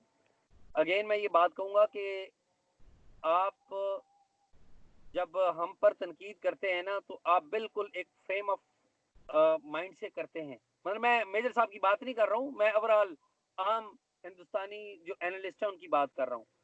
आपने कहा कि जी आप हिंदुस्तान के मुसलमानों का नाम ना लें, वो कॉन्स्टिट्यूशन के अंदर रहते हुए अपनी जो लड़ाई है वो लड़ेंगे। मैं समझता हूँ कि मुसलमानों का जो केस है जो पाकिस्तान लड़ता रहा, वो तो हम शुक्रगुजार हैं कि मोदी जी ने जो कानून मुतारफ करवा दिया लॉ इंट्रोड्यूस करवा दिया, तो आधे से ज्यादा केस तो मोदी जी ने लड़ लिया। जो पाकिस्तान कहता रहा कि हिंदुस्तान में मुसलमानों के साथ एक्सप्लॉयटेशन होती है, ठीक है, और ये बात मैं नहीं कह रहा या हिंदुस्तानी मुसलमान नहीं कह रहे, आपके जो टॉप के थिंकर्स हैं, दानश्वर हैं, वो भी कह रहे हैं, वो भी मान रहे हैं। और आपकी यूनिवर्सिटीज में जिस तरह से तहरीक चली है, ये अच्छी बात है। ये मामलात आप अपने अंदर बैठ के तय करें, ये बड़ी अच्छी बात है।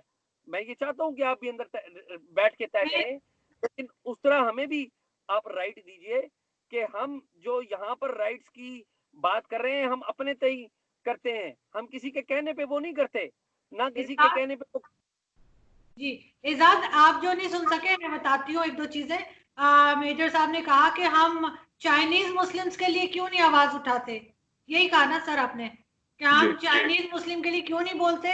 और हमारे हमारी जो आर्मी है, जो इन्होंने अभी शायद बोला नहीं, मैं बोल लेती हूँ क्योंकि सुबह से मैं बता बता के टीवी पे थक गई हूँ कि हमारी आर्मी में जो है वो बिजनेसेस क्यों है, हम क्यों मैं ये चाहता हूँ आरजू जी, मैं आप सवाल पूछ लेता हूँ आपसे। मैं ये चाहता हूं कि लश्कर तैयबा और जैश ए मोहम्मद और हिजबुल मुजाहिदीन पाकिस्तानी आवाम से चंदा इकट्ठा करें, लाखों करोड़ों रुपए, और चाइना पे जिहाद करें और ये बोलें कि चाइना का जो मुसलमान है, जो आपने बच्चों को जेल में डाल रखा है, 3-3 साल के बच्चों को, जो चाइना के मुस्लिम्स पे आपने जुल्म कराया है, आप चाइना के ऊपर जिहाद करें। हम चाहते हैं, 30 साल का आपको कश्मीर का एक्सपीरियंस भी हो गया है, अब तो आप लोग एक्सपीरियंस है जिहाद में, तो आप जाएं और चाइना पे जिहाद करें, शी जिनपिंग पे अटैक करें, या जिस पे भी चाइनीज पे अटैक करना है, मैं शी जिनपिंग का खास नाम नहीं ले रहा, जिस चाइना पे अटैक करना है, क्योंकि आप अगर मुसलमान को, ये सीएए के बारे में मैं यहाँ पे बात नहीं करूंगा क्योंकि उसके ऊपर फिर वो अलग देव हो जाएगी। आप चाइना के ऊपर जिहाद करें सबसे पहले आप उसको बोलें लश्कर तैयबा को कि चाइना की तरफ रुख करे, वहां पे भी तो मुसलमान है। आपको सिर्फ कश्मीर दिखता है, फलस्तीन दिखता है, चीन नहीं दिखता, आपको क्यों नहीं दिखता साहब? मेजर साहब, मैं on a lighter note major साहब, पहले हम इंडिया से तो फ्री हो जाएं, बाकी बात में देख लेंगे, ठीक है? ठीक है साहब, ठीक है, बिल्कुल। तो दूसरी बात यह है कि आपने वो जो बात अमेरिका वाली की ना, कि अमेरिका चाइना का मामला उठाता है, आप वाकई ये समझते हैं कि अमेरिका चाइनीज मुसलमान के बारे में वाकई बड़ा दर्द रखता है? आप वाकई ऑनेस्टली समझते हैं? नहीं, दर्द रखे ना रखे, अमेरिका काफिर, हिंदुस्तान काफिर, आप तो मोमिन हैं, आप क्यों नहीं दर्द रखते, ये बताइए। अमेरिका को मारिए गोली ना। जी बताइए कि आपको भी चाइनीज मुसलमानों का दर्द नहीं है, आप भी बेसिकली अपने दर्द से तंग है ना। तो मैं अगेन वही बात कहूंगा कि देखिए, आप जो बातें कर रहे हैं वो ज्यादा बेहतर तरीके से हम भी कर सकते हैं इधर बैठ के, हमारे पास भी बड़े आर्ग्यूमेंट है। तो अर्ज ये है कि इन बातों को आगे बढ़ाने से बेहतर ये है कि हम अच्छी बात करें। ये जो बातें आप कर रहे हैं ना मेजर साहब, ये यकीन कर लीजिए, यहाँ पे भी टीवी एंकर्स ऐसे बहुत सारे हैं जो ऐसी नेगेटिव बातें करते हैं, आपके उधर भी वो अरनाब हैं और बहुत सारे और लोग भी हैं जो इस तरह की बातें कर रहे हैं। जो मुश्किल बात है वो मैं कर रहा हूँ, आप भी मुश्किल काम करिए, मुश्किल काम करना ज्यादा मुश्किल है, और वो ये है कि आप बात करिए प्लीज। अच्छा सर, मुझे नहीं एक सेकंड, मैं एक सवाल करना चाहता था एजाज से, एक सवाल मेरा। एजाज मुझे ये बता दें, बिकॉज आप इन्वेस्टिगेटिव जर्नलिस्ट हैं इसलिए मैं आपसे पूछ रहा हूँ, आप बहावलपुर और मुरीतिया गए? जी मैं बिल्कुल गया हूँ। मेरी आपने जब आप वहाँ पे क्या कोई वहाँ पे कोई टेररिस्ट कैंप वगैरह है कि नहीं है? मैं अर्ज ये कर रहा हूँ कि वहाँ के बारे में मैंने जो रिपोर्टिंग की हुई है, प्लीज गूगल पे जाके देखिए। अरे सर, मैं आपसे हाँ या ना पूछ रहा हूँ, आप बता दें कि वहाँ है या नहीं। सर सुन तो लीजिए, मैं गया हूँ, सुन लीजिए। ये मेजर साहब जो बात कर रहे थे ना कि जी वो बम किस तरह बनाते हैं और वो ये फौजी ट्रेनिंग के बगैर मुमकिन नहीं है, मैं उनके कैंप में रहा हूँ, मैं जानता हूँ कि उनकी ट्रेनिंग, उनकी कैपेसिटी क्या है, मैं जानता हूँ उनकी कैपेसिटी क्या है। इसलिए देखिए, आप सिर्फ फौज में आपने सर्व किया है, मैं फौज को भी थोड़ा सा कवर किया हुआ है किसी जमाने में, और मैं मिलिटेंट्स के साथ भी रहा हूँ। तो आप प्लीज, मैं बड़ी ईमानदारी से कहता हूँ कि आपको बहुत ज्यादा आपके लोगों को रिसर्च करने की जरूरत है इन मिलिटेंट्स के ऊपर, जो कर भी रहे हैं आपके लोग अफगानिस्तान की साइड से, ठीक है? राष्ट्रीय राइफल्स इदारा है जो रिसर्च करता है सर टेररिस्ट पे। अच्छा, इंडिया में राष्ट्रीय राइफल्स वो करता है रिसर्च, वो यही फोकस कर रहा है उस पे। देखिए गूगल पे रिसर्च करना एक अलग बात होती है, जाके बीच में रह के एक्चुअल डाटा इकट्ठा करना वो अलग बात होती है। तो So, मैं अर्ज ये कर कि देखिए नहीं अगेन साहब, हमें मैं बड़ा एक बड़ा साहब क्यों उछाल सकते। ये मैं हम राष्ट्रीय हम रहने राइफल्स दे को आप बोलूंगा कि सुने रहने सुनिए आप मैं सुनिए मैं राष्ट्रीय अब्बास राइफल्स को भाई आप बोलूंगा कि तुम सुनिए लोग गूगल पे रिसर्च क्यों करते हो? गूगल मत अब्बास करा सुनिए करो। आप जी जी जी दोनों जी हुजूर। आप दोनों भाई सुनिए, आप हमें बहुत अच्छे तरीके से जानते हैं और हम आपको बहुत अच्छे तरीके से जानते हैं, ठीक है। आप आप हमें बहुत बदनाम कर सकते हो और हम आपको बहुत बदनाम कर सकते हैं, इसलिए देखिए ये आसान काम है। आप मुश्किल काम करिए, मैं भी मुश्किल काम कर रहा हूँ। आप और मैं मुश्किल काम करें, आसान काम ना करें। और वो ये है कि प्लीज यकीन करिए, मैं दिल से बात कर रहा हूँ, मैं ईमानदारी से बात कर रहा हूँ, ऑनेस्टली बात कर रहा हूँ कि आपके मुल्क में भी आज जो मीडिया का हाल हो गया है, वहां पर पीस की बात करना सबसे मुश्किल है। आपके मुल्क में भी, यहाँ पे भी फ्रीडम ऑफ एक्सप्रेशन के हवाले से बहुत ज्यादा चैलेंजेस हैं, पाकिस्तान के अंदर भी। मैं बड़ी ईमानदारी से बात कर रहा हूँ, जो बातें कब आप नहीं कर थे रहे हैं आजाद भाई? वो वो एक वो वहां एक पे भी एक आरजू एक बात कह लूं? पाकिस्तान। जी जी जी जरूर। मैं ये कहना चाहता हूँ ना कि ये कह रहे हैं कि अर्नब ऐसा करता है और इन्होंने अर्नब का भी नाम लिया और इन्होंने बोला कि इंडियन मीडिया, मैं देखिए ऐसा है उदाहरण देता हूँ, कि मैं उनकी उदाहरण मैं जी जी जी एक जी उसका उसका देखिए मैं आपको बताता हूँ। अर्नब अपनी पूरी फैमिली में, अर्नब सिर्फ एक ही सिविलियन है, वो अर्नब है। उसकी पूरी फैमिली फौज में है, इस तरफ की उस तरफ की सभी उसके फैमिली में तो फौजी फौजी हैं। अर्नब के फादर जो very recently very sad thing happened, he expired. Arnab के फादर भी फौजी थे। अर्नब के सारा वो फौजी खानदान का है, वो पहली चीज। दूसरी चीज है कि इंडिया का एक मूड है, जब आपके गांव में, देखिए बात ये होती है ना कि कश्मीर से लाइन ऑफ कंट्रोल से जब आपके गांव में कॉफिन्स आती हैं, ताबूत आती हैं तिरंगे में लिपटी हुई, तो पीस की बात करना बहुत मुश्किल हो जाता है। जैसे टेररिज्म की वजह से हमारे जवान लड़ते लड़ते, अगर कोई घर है, मैं आपको बताता हूं ऐसा क्यों होता है कि हमारे जवान शहीद होते हैं, हमारे अफसर शहीद होते हैं। आप लोग कहते हैं ना कि इंडियन आर्मी गलत करती है वहां पे कश्मीर में। अगर एक घर है जिसमें 4 टेररिस्ट हैं, राइट, 4 टेररिस्ट हैं, तो दूर से एक रॉकेट लॉन्चर मारना, घर तबाह हो जाएगा। हमारे अफसर क्यों बीच में आते हैं आपको पता है? क्योंकि आसपास सिविलियंस हैं। वरना एयरक्राफ्ट से एक मिसाइल तो मारनी है, हेलीकॉप्टर से एक मिसाइल मारनी है, एक शोल्डर फायर्ड रॉकेट मारना है, उसके अंदर 84 mm कार्ल गुस्ताव का high explosive anti tank shell मारना है। घर गया और घर के बंदे ऐसे गए कि उनकी राख भी नहीं मिलेगी वहां पे। लेकिन ऐसा नहीं करते।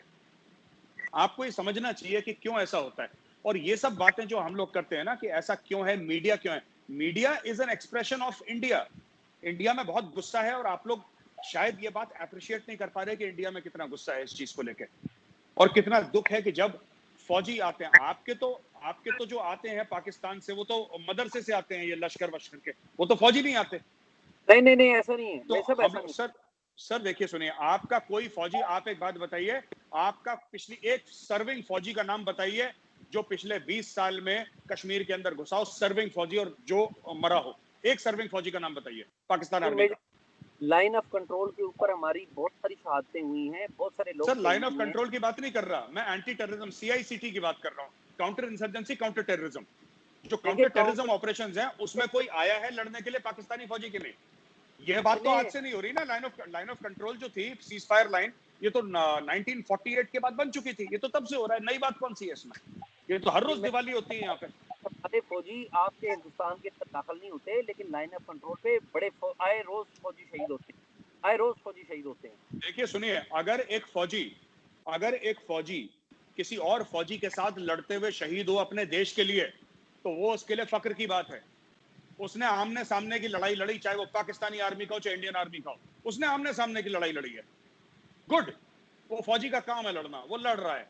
लेकिन पीठ पीछे छुरा मारना, दहशतगर्द भेजना, लोगों को उकसाना कि तुम हथियार उठाओ, या आजादी का ड्रामा करवाना वहां पे मसाजिदों से, जो कश्मीरी पंडितों के साथ हुआ। 5 लाख कश्मीरी पंडितों को निकाल दिया, जो कि वहां पे 5000 साल से हैं साहब, वो आज से नहीं है। इस्लाम जो आया था वो 12वीं-13वीं शताब्दी में आया था कश्मीर में। उसके पहले ओरिजिनल इनहैबिटेंट्स को वहां से निकाल दिया जो कश्मीरी पंडित थे। They were an absolute majority in Kashmir. आज कश्मीरी पंडित वहां पे, कश्मीर में जो 100% वहां पे कश्मीरी हिंदूज थे एक टाइम पे, अभी वहां पे 99% कश्मीरी मुस्लिम है, वहां पे हिंदूज हैं ही नहीं। पूरी की पूरी नस्ल वहां पे बड़ी हो गई जिसने कभी हिंदू को देखा ही नहीं, और इंडिया के अंदर हो रहा है।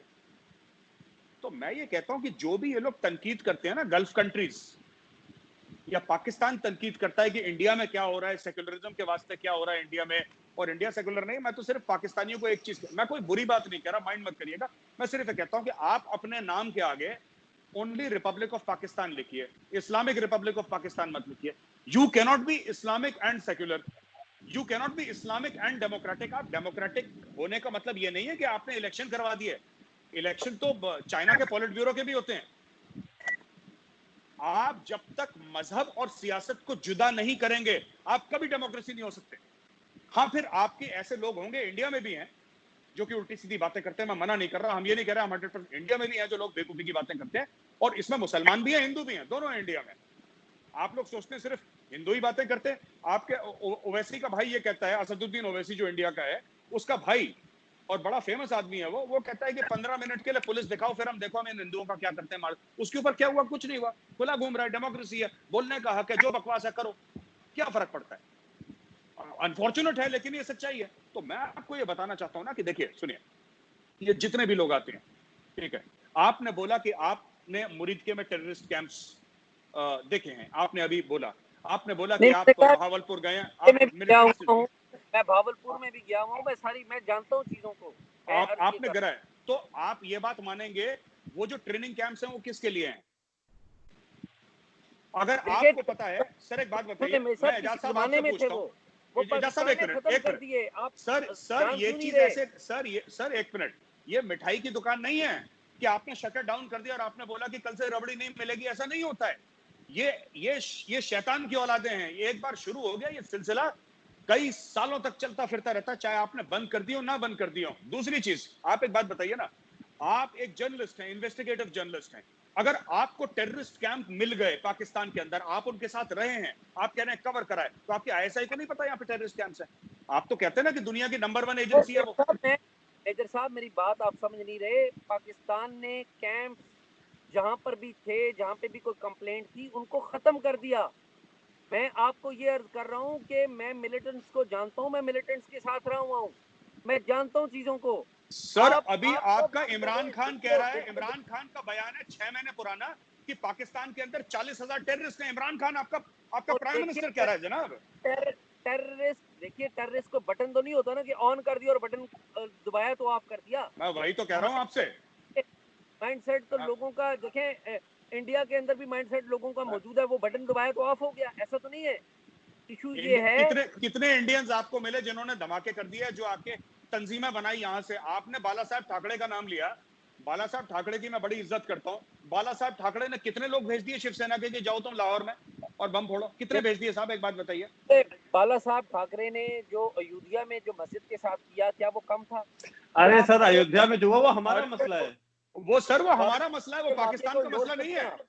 हुजूर वाला एक बात बताइए, आप एक बात बताइए मेजर साहब, आप बताएं गुजरात में जो मोदी साहब ने किया वो ठीक किया? एक मिनट मैं आपको बताता हूं। आपने जो 24% से लेकर 2% हिंदू लिया है पाकिस्तान में, आपने ठीक करा। पिछले साल आपने 1032 हिंदू लड़कियों को कन्वर्ट करा और उनको मुसलमान बनाया, ठीक करा आपने। आप मुझे केस बताइए जहां पे लड़का हिंदू हो और लड़की मुसलमान हो, तब हम मानेंगे कि पाकिस्तान सेक्युलर है। वो भी है, वो भी है, वो मैं बता देता हूँ। आप मोदी साहब का बता दें, गुजरात में उन्होंने ठीक जी बताइए। मोदी साहब ने सुनिए मैं आपको बताता हूं, मैं आपको गुजरात के बारे में बताता हूं जो आपको नहीं पता है, तो मैं आपको बताता हूं।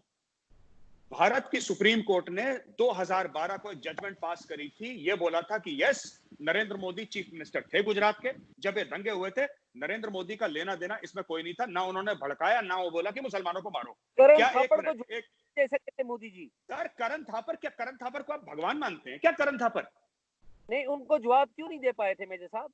सुनिए, बात ये नहीं है, बात ये है कि Karan Thapar is basically an irritating man. वो क्या करता है, उसकी आदत है इरिटेट करने की। वो तो मोदी शरीफ आदमी था कि मोदी उठ के चला गया, कोई और होता तो फिर उसको और सुनाता खरी खोटी। He is an irritating man. वो बात करके अपना ना बो टाई पहन के एक फेक सा साउथ दिल्ली का एक्सेंट करके, but what do you think is the real reason? यार आप हो गए ना, आप 2 मिनट में बोलोगे भाई माफ कर, मैं हाथ जोड़ रहा हूँ, मुझे माफ कर, मैं जा रहा हूँ यार। मैं नहीं झेल सकता इस आदमी को। अच्छा मेजर साहब, बात सो क्या है, ऐसे बड़े फेक बंदे हैं यहाँ पे इंडिया में भी, ऐसी बात नहीं है। आप वहाँ पे जो जर्नलिस्ट के बारे में बात कर रहे हैं, तो मुझे बड़ी यानी कि महसूस हो रहा है कि ये थिंकिंग जो है ना जर्नलिस्ट के हवाले से, ये कोई कॉमन सी थिंकिंग है। ठीक है, नहीं देखिए, नहीं बात ये है देखिए, ना मैं कि आपको बताऊं, मैं आपको बताता हूँ, मैं वहाँ पे जर्नलिस्ट जो दिल्ली के हैं, मैं उन सर्कल्स में रहता हूँ, मैं उनको काफी मैं जानता हूँ। देखिए, वो इंडिया की एक डोमेस्टिक पॉलिटिक्स है, एक पॉलिटिकल पार्टी है जो जिसने 50 साल 60 साल इस देश पे रूल करा है। उसने अपने इंटरेस्ट ग्रुप्स बनाए हैं, उसने अपने लोगों को अलग अलग इंस्टीट्यूशंस में बिठाया है, उनको वहां पे पाला पोसा है, पानी खाद दिया है। तो अब वो लोग हैं, वो उनकी ड्यूटी करते हैं, उनका ना मोदी से कोई जाति दुश्मनी है, ना उनका किसी और चीज से। तो आप उन आप चीजों में दोस्तों छोड़ से दें, आप उनको, आप जो इंडिया के, देखिए वो इंडिया का, अब देखिए, अब आप ये बात करेंगे, अब मैं आपसे फजलुर रहमान और चौधरी बिरादरान, और मैं इन चीजों में, बात करूं, और मैं इनके बेसिस पे आपका नेशनल कैरेक्टर क्या इमरान खान का कैरेक्टर मैं डिसाइड करूं, तो ये तो मतलब नाइंसाफी हो जाएगी ना, ये तो कोई वो वजह नहीं हुई। अब आप मुझे बताएं कि आज की डेट में आपसे लेकर के सैयद तलत हुसैन से लेकर के नुसरत जावेद से लेकर के नजम सेठी से लेकर के मतलब जितने भी रऊफ क्लासन में, जितने भी आपके अभी जो भी थोड़े बहुत जो सेन वॉइसेस हैं जर्नलिज्म में, सीरियस जर्नलिज्म में, उनमें से आज एक के पास भी फुल टाइम जॉब नहीं है। क्यों नहीं है ऐसा? अब आप नाम ले लें इदारे का कि किस इदारे ने आप लोगों को बैन कराया हुआ है, आप नाम ले लें, मैं मान लूंगा कि मोदी ने गलती करी थी। नहीं, करण थापड़ को बैन नहीं किया हुआ। किसने बैन किया करण थापर को? आप इंडिया में किसी को बैन नहीं कर सकते भाई साहब। नहीं, ये किसको बैन करा है? करण थापर की किताब है डेविल्स एडवोकेट, ठीक है, करण थापर की किताब पढ़ लीजिए, आपको पता लग जाएगा कि उनको बैन किस तरह से किया हुआ है। बिल्कुल ऐसे ही, बिल्कुल ऐसे ही। अरे सर, क्या बात कर रहे हैं? सुनिए, जिस तरह आपने मसीला जान का नाम लिया, बिल्कुल वैसे ही। नहीं, एक मिनट सुनिए साहब, ऐसा है, सुनिए, तो पूरी एक सीरीज है। एक मिनट वैभव, मैं बात कहना चाहता हूँ साहब। ऐसा होता है हिंदुस्तान में, मीडिया हाउसेस या कोई भी कंपनी कैसे चलती है, ठीक है। आपने करण थापर की बात करी, ऐसे कई चैनल हैं जिनका मैं नाम नहीं लेना चाहता, जो एम्प्लॉइज को आजकल सैलरी नहीं दे पा रहे हैं। Those channels are not able to give salary to their employees. ये लोग सैलरी क्यों नहीं दे पा रहे एम्प्लॉइज को, मैं आपको बताता हूं। क्योंकि वो वही थकी पुरानी पिटी बात करते हैं जो इंडिया के लोग सुनना नहीं चाहते। उनकी टीआरपी गिर गई, इंडिया के लोग नहीं पसंद करते, अब एड्स नहीं आ रही, चैनल बंद हो रहे हैं। चैनल तो बंद होंगे ही आपके, अगर आप वही पुरानी बकवास करेंगे। बैन, देखिए मैं आपको एक और चीज बताता हूँ। गुफ्तगू जारी है, लेकिन प्रॉब्लम ये हो गया कि मेरी फोन की बैटरी ड्रेन होगी और मेरा फोन अगले चंद लम्हों में बंद हो जाएगा। तो आप प्लीज मुझे माजरत मेरी कबूल फरमाइए, मेरे फोन की बैटरी बंद हो गई है और आपसे गुफ्तगू होती रहेगी। जी शुक्रिया, जी शुक्रिया। चलिए ठीक है, ठीक है, ठीक है जी, हम बात कर लेते हैं, मैं आरजू को समझा देता हूँ। हम फिर इंशाल्लाह फिर किसी दिन कर लेंगे एजाज के साथ। जी बिल्कुल, ठीक है, थैंक यू जी। आरजू मैं आपको बताता हूँ ना, मसला ये होता है कि इंडिया में किसी को भी, ठीक है, पॉलिटिकल पार्टीज ऐसा करती हैं कि पॉलिटिकल प्रेशर डालती हैं, राइट। ये बात सही है, जर्नलिस्ट के ऊपर पॉलिटिकल प्रेशर आता है। इंडिया में जर्नलिस्ट की भी किलिंग हुई है, पॉलिटिकल किलिंग्स हैं, लेकिन यहाँ पे ये फर्क है कि ये आर्मी नहीं करती। यहाँ पे पहली बात, यहाँ पे लोगों ने, मैं बोल ही देता हूँ क्योंकि मीडिया में आ चुका है, और वो भी सर बहुत लोकल लेवल पे होता है, डिस्ट्रिक्ट लेवल पे और इस लेवल पे, कोई नेशनल लेवल पे कभी किसी की किलिंग नहीं हुई आज तक। छुटभैया नेता किसी डिस्ट्रिक्ट, छुटभैया मतलब कि स्मॉल, मतलब 2-2 टके के जो होते हैं ना नेता, जो कहीं पे चुनाव लड़ रहे हैं पंचायत का, किसी ने बोल दिया, उसने कट्टे बट्टे से मार दिया। कट्टा क्या होता है? लोकल समझ आती है। अच्छा, आपको इतना पता है ना, तो लोकल ये 5-5 हजार रुपए के मिलते हैं। तो ये तो इस टाइप की चीजों से किसी को मार दिया, तलवार से मार दिया, ये सब। देखिए इंडिया में आप ये देखिए कितने चैनल्स हैं जो रोज के रोज नरेंद्र मोदी को गालियां देते हैं टीवी पे, रोज के रोज। मैंने तो कोई नहीं देखा। मैं आप देखिएगा, आपको पता लगेगा, रोज के रोज। मेजर साहब नाम नहीं लेते, मैं आपको व्हाट्सएप कर दूंगा। हाँ ठीक है, रोज के रोज ये लोग बैठ के मोदी को गाली देते हैं। कितने बैन हुए हैं? पर देखिए मैं एक बात बताता हूं, मैं फिर आपको बताता हूं नरेंद्र मोदी के कॉन्फिडेंस का राज क्या है। आप भी मानेंगे, he is a very confident man. आरजू, मैं आपको बताता हूं, अगर आप इंडियन हो और आपके पीछे 130 करोड़ हिंदुस्तानी खड़े हो जाएं, आपका भी कॉन्फिडेंस छत फाड़ के आसमान में चला जाएगा। नरेंद्र मोदी वो नहीं कर रहा जो भाजपा की पॉलिसी है, आप ये प्लीज समझिए। नरेंद्र मोदी वो नहीं कर रहा जो भारतीय जनता पार्टी की आरएसएस की पॉलिसी है। नरेंद्र मोदी वो कर रहा है जो भारत के देश के भारतवासी चाहता है वो करे, चाहे वो सीए हो, चाहे वो 370 हो। क्यों इंडिया में आम इंडियन ने प्रोटेस्ट नहीं करा? आम इंडियन की बात कर रहा हूं। जो ये अभी साहब जो हमारे साथ थे जो कह रहे थे ना यूनिवर्सिटीज में प्रोटेस्ट हुआ है, इन यूनिवर्सिटीज की मैं आपको वीडियो देखूंगा। बोलीविया में क्या हो रहा है, इनको दिक्कत है, वेनेजुएला में हो रहा है। ये चाहे वहां पे गए हो नहीं गए हो, मैप पे ना ढूंढ पाए, इनको हर चीज से दिक्कत है। मैं इनको सीरियसली नहीं लेता, ठीक है। लेकिन मैं आपको बता रहा हूं कि जो एक बात आप पाकिस्तानियों को भी बता दीजिएगा, Narendra Modi is doing what the people of India want him to do. Amit Shah is doing what the people of India want them to do. और जी सुनिए, इतना बड़ा कदम लिया कि कश्मीर में आपने इंटरनेट बंद कर दिया, करा? कश्मीर में आपने टेलीफोन टेलीकम्युनिकेशन बंद कर दिया था, अभी तो शुरू हो गया सब कुछ, राइट? आपने सब कुछ बंद कर दिया। इंडिया में किसी ने कुछ नहीं बोला। क्यों नहीं बोला? क्योंकि इंडियंस ने, कुछ लोग हैं हर समय, 130 करोड़ में सारे एक जैसे नहीं होते, कुछ ने जरूर लिखा इसके ऊपर कि ये गलत है। 99.99% ऑफ द इंडियन सेड बिल्कुल ठीक है, हम तुम्हारे पीछे खड़े हैं। वो कहते हैं ठीक है ठोको। वो कहते हैं मोबाइल फोन ही हटा दो कश्मीर से, अगर हटने से बात बनती है तो लैंडलाइन घंटी घुमा के बात करेंगे। नहीं होगा, हटा दो। यही चीज सिर्फ कश्मीरी मुस्लिम्स के लिए नहीं है। यही जब बाबा राम रहीम जो था, जिसका केस हुआ था, ठीक है, बाबा राम रहीम का केस हुआ था पंचकुला में, जो कि हरियाणा में है। पंचकुला वैभव, इट्स इन हरियाणा ना पंचकुला। पंचकुला में 39-40 लोगों को जो कि हिंदू थे, उनको गोली मार दी। सरकार ने ऑर्डर दिया ठोको इनको गोली, मार दी गोली उनको। लेकिन मुझे ये बताएं ना कि जब भी कोई मोदी जी के खिलाफ बात करता है, आपकी टॉक शोज की बात कर रही हूँ, जितने भी चैनल्स मैंने देखे, बाद में मैं खुद भी थी, तो वो उनको कहने लग जाते हैं कि ये तो पाकिस्तानी है। मतलब वो सुनने को तैयार नहीं कहाँ होता। आपने देख लिया? भी बोल सकते हैं ना, बल्कि कहाँ पे? कांग्रेस सुनिए, एक सेकंड, उनका पता नहीं क्या बीजेपी को प्रकाश झा या कुछ ऐसा नाम था, तो वो उसको चलाने के लिए झा की जगह जहांगीर बोलने लगे। तो फिर एंकर नहीं, देखिए मैं आपको बता रहा हूँ, जी, बीजेपी को क्रिटिसाइज करने के लिए पाकिस्तानी बोले, ऐसा नहीं होता है। वो कब बोलता, इस तरह के एलिगेशंस कब लगते हैं, या इस तरह की जो मतलब मैं तो कहूंगा इसको कि जो पॉलिटिकल जो स्लोगनरिंग है, ये इस तरह का जो लोग काम करते हैं, ये तब होता है जब आप, कुछ लोग हैं, मतलब उनका ये फिक्स है कि वो आर्मी के खिलाफ बोलेंगे ही बोलेंगे। जो भी चीज इंडिया की प्राइड से, इंडिया के इंटीग्रेशन से, इंडिया की सेल्फ रिस्पेक्ट से जुड़ी होगी, उस चीज पे वो अटैक करेंगे ही करेंगे। ऐसे हैं लोग, मतलब who have made their life out of this. तो वो जब, और यही लोग हैं जब वो पॉलिटिकल डिबेट्स में आते हैं तो उनको फिर उसी तरीके से ट्रीट किया जाता है। ऐसा नहीं कि वो उनको उस डिबेट की वजह से बोला जा रहा है या उनको उस पॉलिटिकल ओपिनियन की वजह से बोला जा रहा है। वो उनको इसलिए बोला जा रहा है बिकॉज वो उस माइंडसेट के लोग हैं जो कि अगर आर्मी अगर ऑपरेशन करेगी तो उसको क्रिटिसाइज करेंगे। मोदी मतलब सुबह 4 बजे सो के उठ गया है तो 4 बजे क्यों उठ गया, इसने पूरे देश को परेशान कर रखा है। मोदी अगर 4 घंटे काम कर रहा है तो उससे परेशान है कि सिर्फ 4 घंटे का आप क्यों कर रहा है ये। अब बताओ, ये प्राइम मिनिस्टर, इसको तो 18 घंटे काम करना चाहिए। तो इस तरह के जो लोग हैं वो उनको बोलते हैं। और वो लोग, सीएएनआरसी था, सीएएनआरसी के ऊपर जिन्ना वाली आजादी के आप नारे लगाएंगे, और जो लोग नारे लगा रहे हैं अगर आप उनको डिफेंड कर रहे हैं तो आपको पाकिस्तानी नहीं बोलेंगे तो क्या बोलेंगे? आपको गांधीवादी तो नहीं बोलेंगे ना। पे नहीं, मेरे साथ तो जब ये भी आप सभा नकवी की बात कर रही है, तो सभा नकवी बैठ करके डिफेंड करती है ना उन शाहीन बाग वालों को। वो बैठ के डिफेंड करती है ना, वो जो अलीगढ़ मुस्लिम यूनिवर्सिटी में जो लड़के लड़कियां जो नारे लगाते हैं, वो चिकन नेक की बात पे खड़ी होती है ना, उसके साथ वो पता नहीं जो भी क्या नाम है उसका, शर्जील इमाम।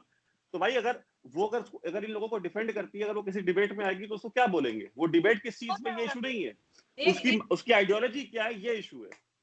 एक चीज मुझे और अजीब सी लगती है, मैं आप लोग से पूछना चाहूंगी, लास्ट क्वेश्चन, वो ये कि सोनिया गांधी जी के ऊपर बहुत ज्यादा अटैक्स करते हैं आपके मीडिया में, ये तक कहा जाता है पॉलिटिकल ना बनाए, हम लोग पॉलिटिकल लोग नहीं है। We are not political people, don't make this political please. अगर ये कि वो वापस से ली जाए, मतलब कोई अगर सारी, देखिए हमें बीजेपी पैसा देती नहीं, सारी है तो हमें बीजेपी पैसा देती नहीं और हम फ्री में काम करेंगे नहीं, बात सीधी ठीक है। देखिए बिल्कुल, देखिए अर्जुन, मैं एक बात बताऊं, सोनिया गांधी या कोई भी पॉलिटिशियन हो, कोई भी हो, बीजेपी का हो, कांग्रेस का हो, इंडिया में रहे, मरीख पे जाए, चांद पे जाए, हमारी बला से। हमारा एक ही टारगेट है, एक ही मकसद है, पाकिस्तान आर्मी और पाकिस्तान डीप स्टेट। हमें इंडिया की पॉलिटिक्स के बारे में नहीं पता। हाँ, किसी दिन अगर आपको पाकिस्तानी पॉलिटिक्स के ऊपर डिस्कशन करना हो, हाँ, कि पीपीपी की फंडिंग कहां से होती है, तहरीक इंसाफ की फंडिंग कहां से होती है, चौधरी बिरादरान के ऊपर, उसके ऊपर वो, उसमें हम लोग एक्सपर्ट हैं। हमें बीजेपी कांग्रेस में ना कोई इंटरेस्ट है, मतलब we are a political people. तो कोई सोनिया गांधी हो इस पे बस ठीक है। हम नरेंद्र मोदी को क्यों डिफेंड कर रहे हैं यहाँ पे, एक और चीज बता दूं, इसलिए नहीं कि नरेंद्र मोदी बीजेपी का और हम बीजेपी के सपोर्टर्स हैं। नरेंद्र मोदी हमारे प्रधानमंत्री हैं।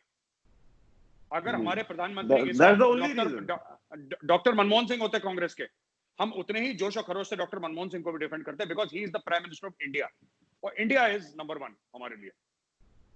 लेकिन मेजर साहब, एक दफा मुझे किसी ने बताया था कि बल्कि वो मैं आपको भेज भी दूंगी कहीं से चेक करके, कि मुशर्रफ साहब ने जो हल बताया था, जो सोल्यूशन बताया था कश्मीर का, उसमें उन्होंने कहा था कि बॉर्डर्स को सॉफ्ट कर देना चाहिए, आना जाना शुरू करें, वो करें, तो उससे फिर जो है ये टेंशन कम हो सकती है। आपको लगता है ऐसा होना चाहिए?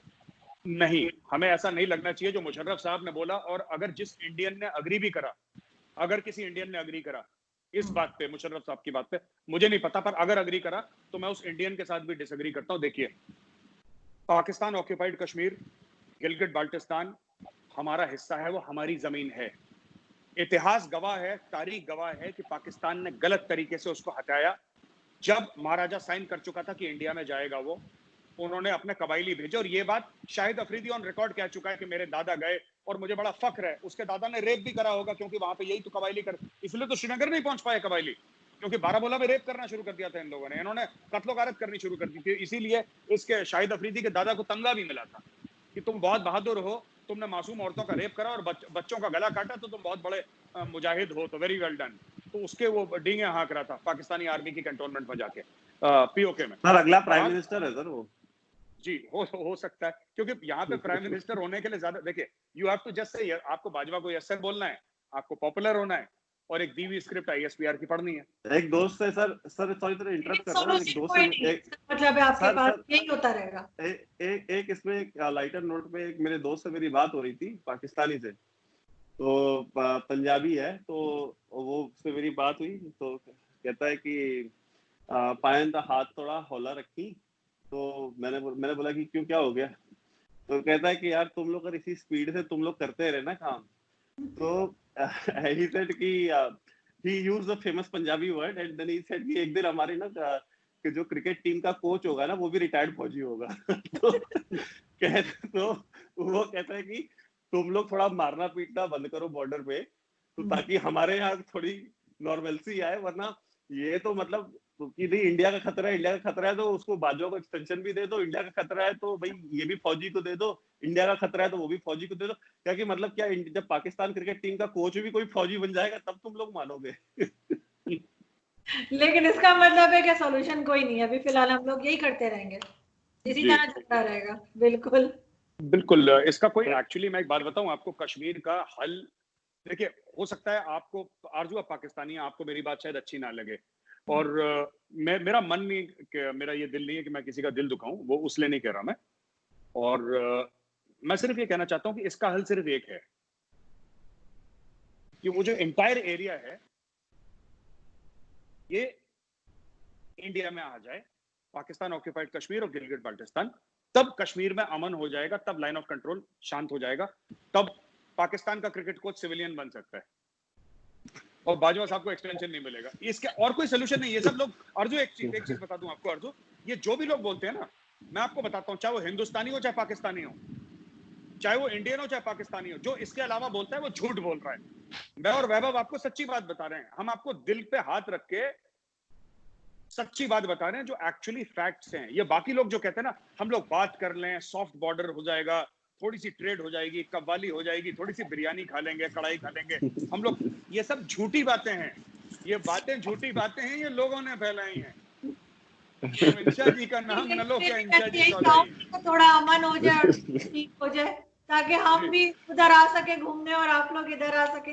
बिल्कुल, लेकिन अभी तो ऐसा कुछ नजर नहीं आ रहा। Thank you so much for your time. Thank you so much. Thank you so much. Thank you.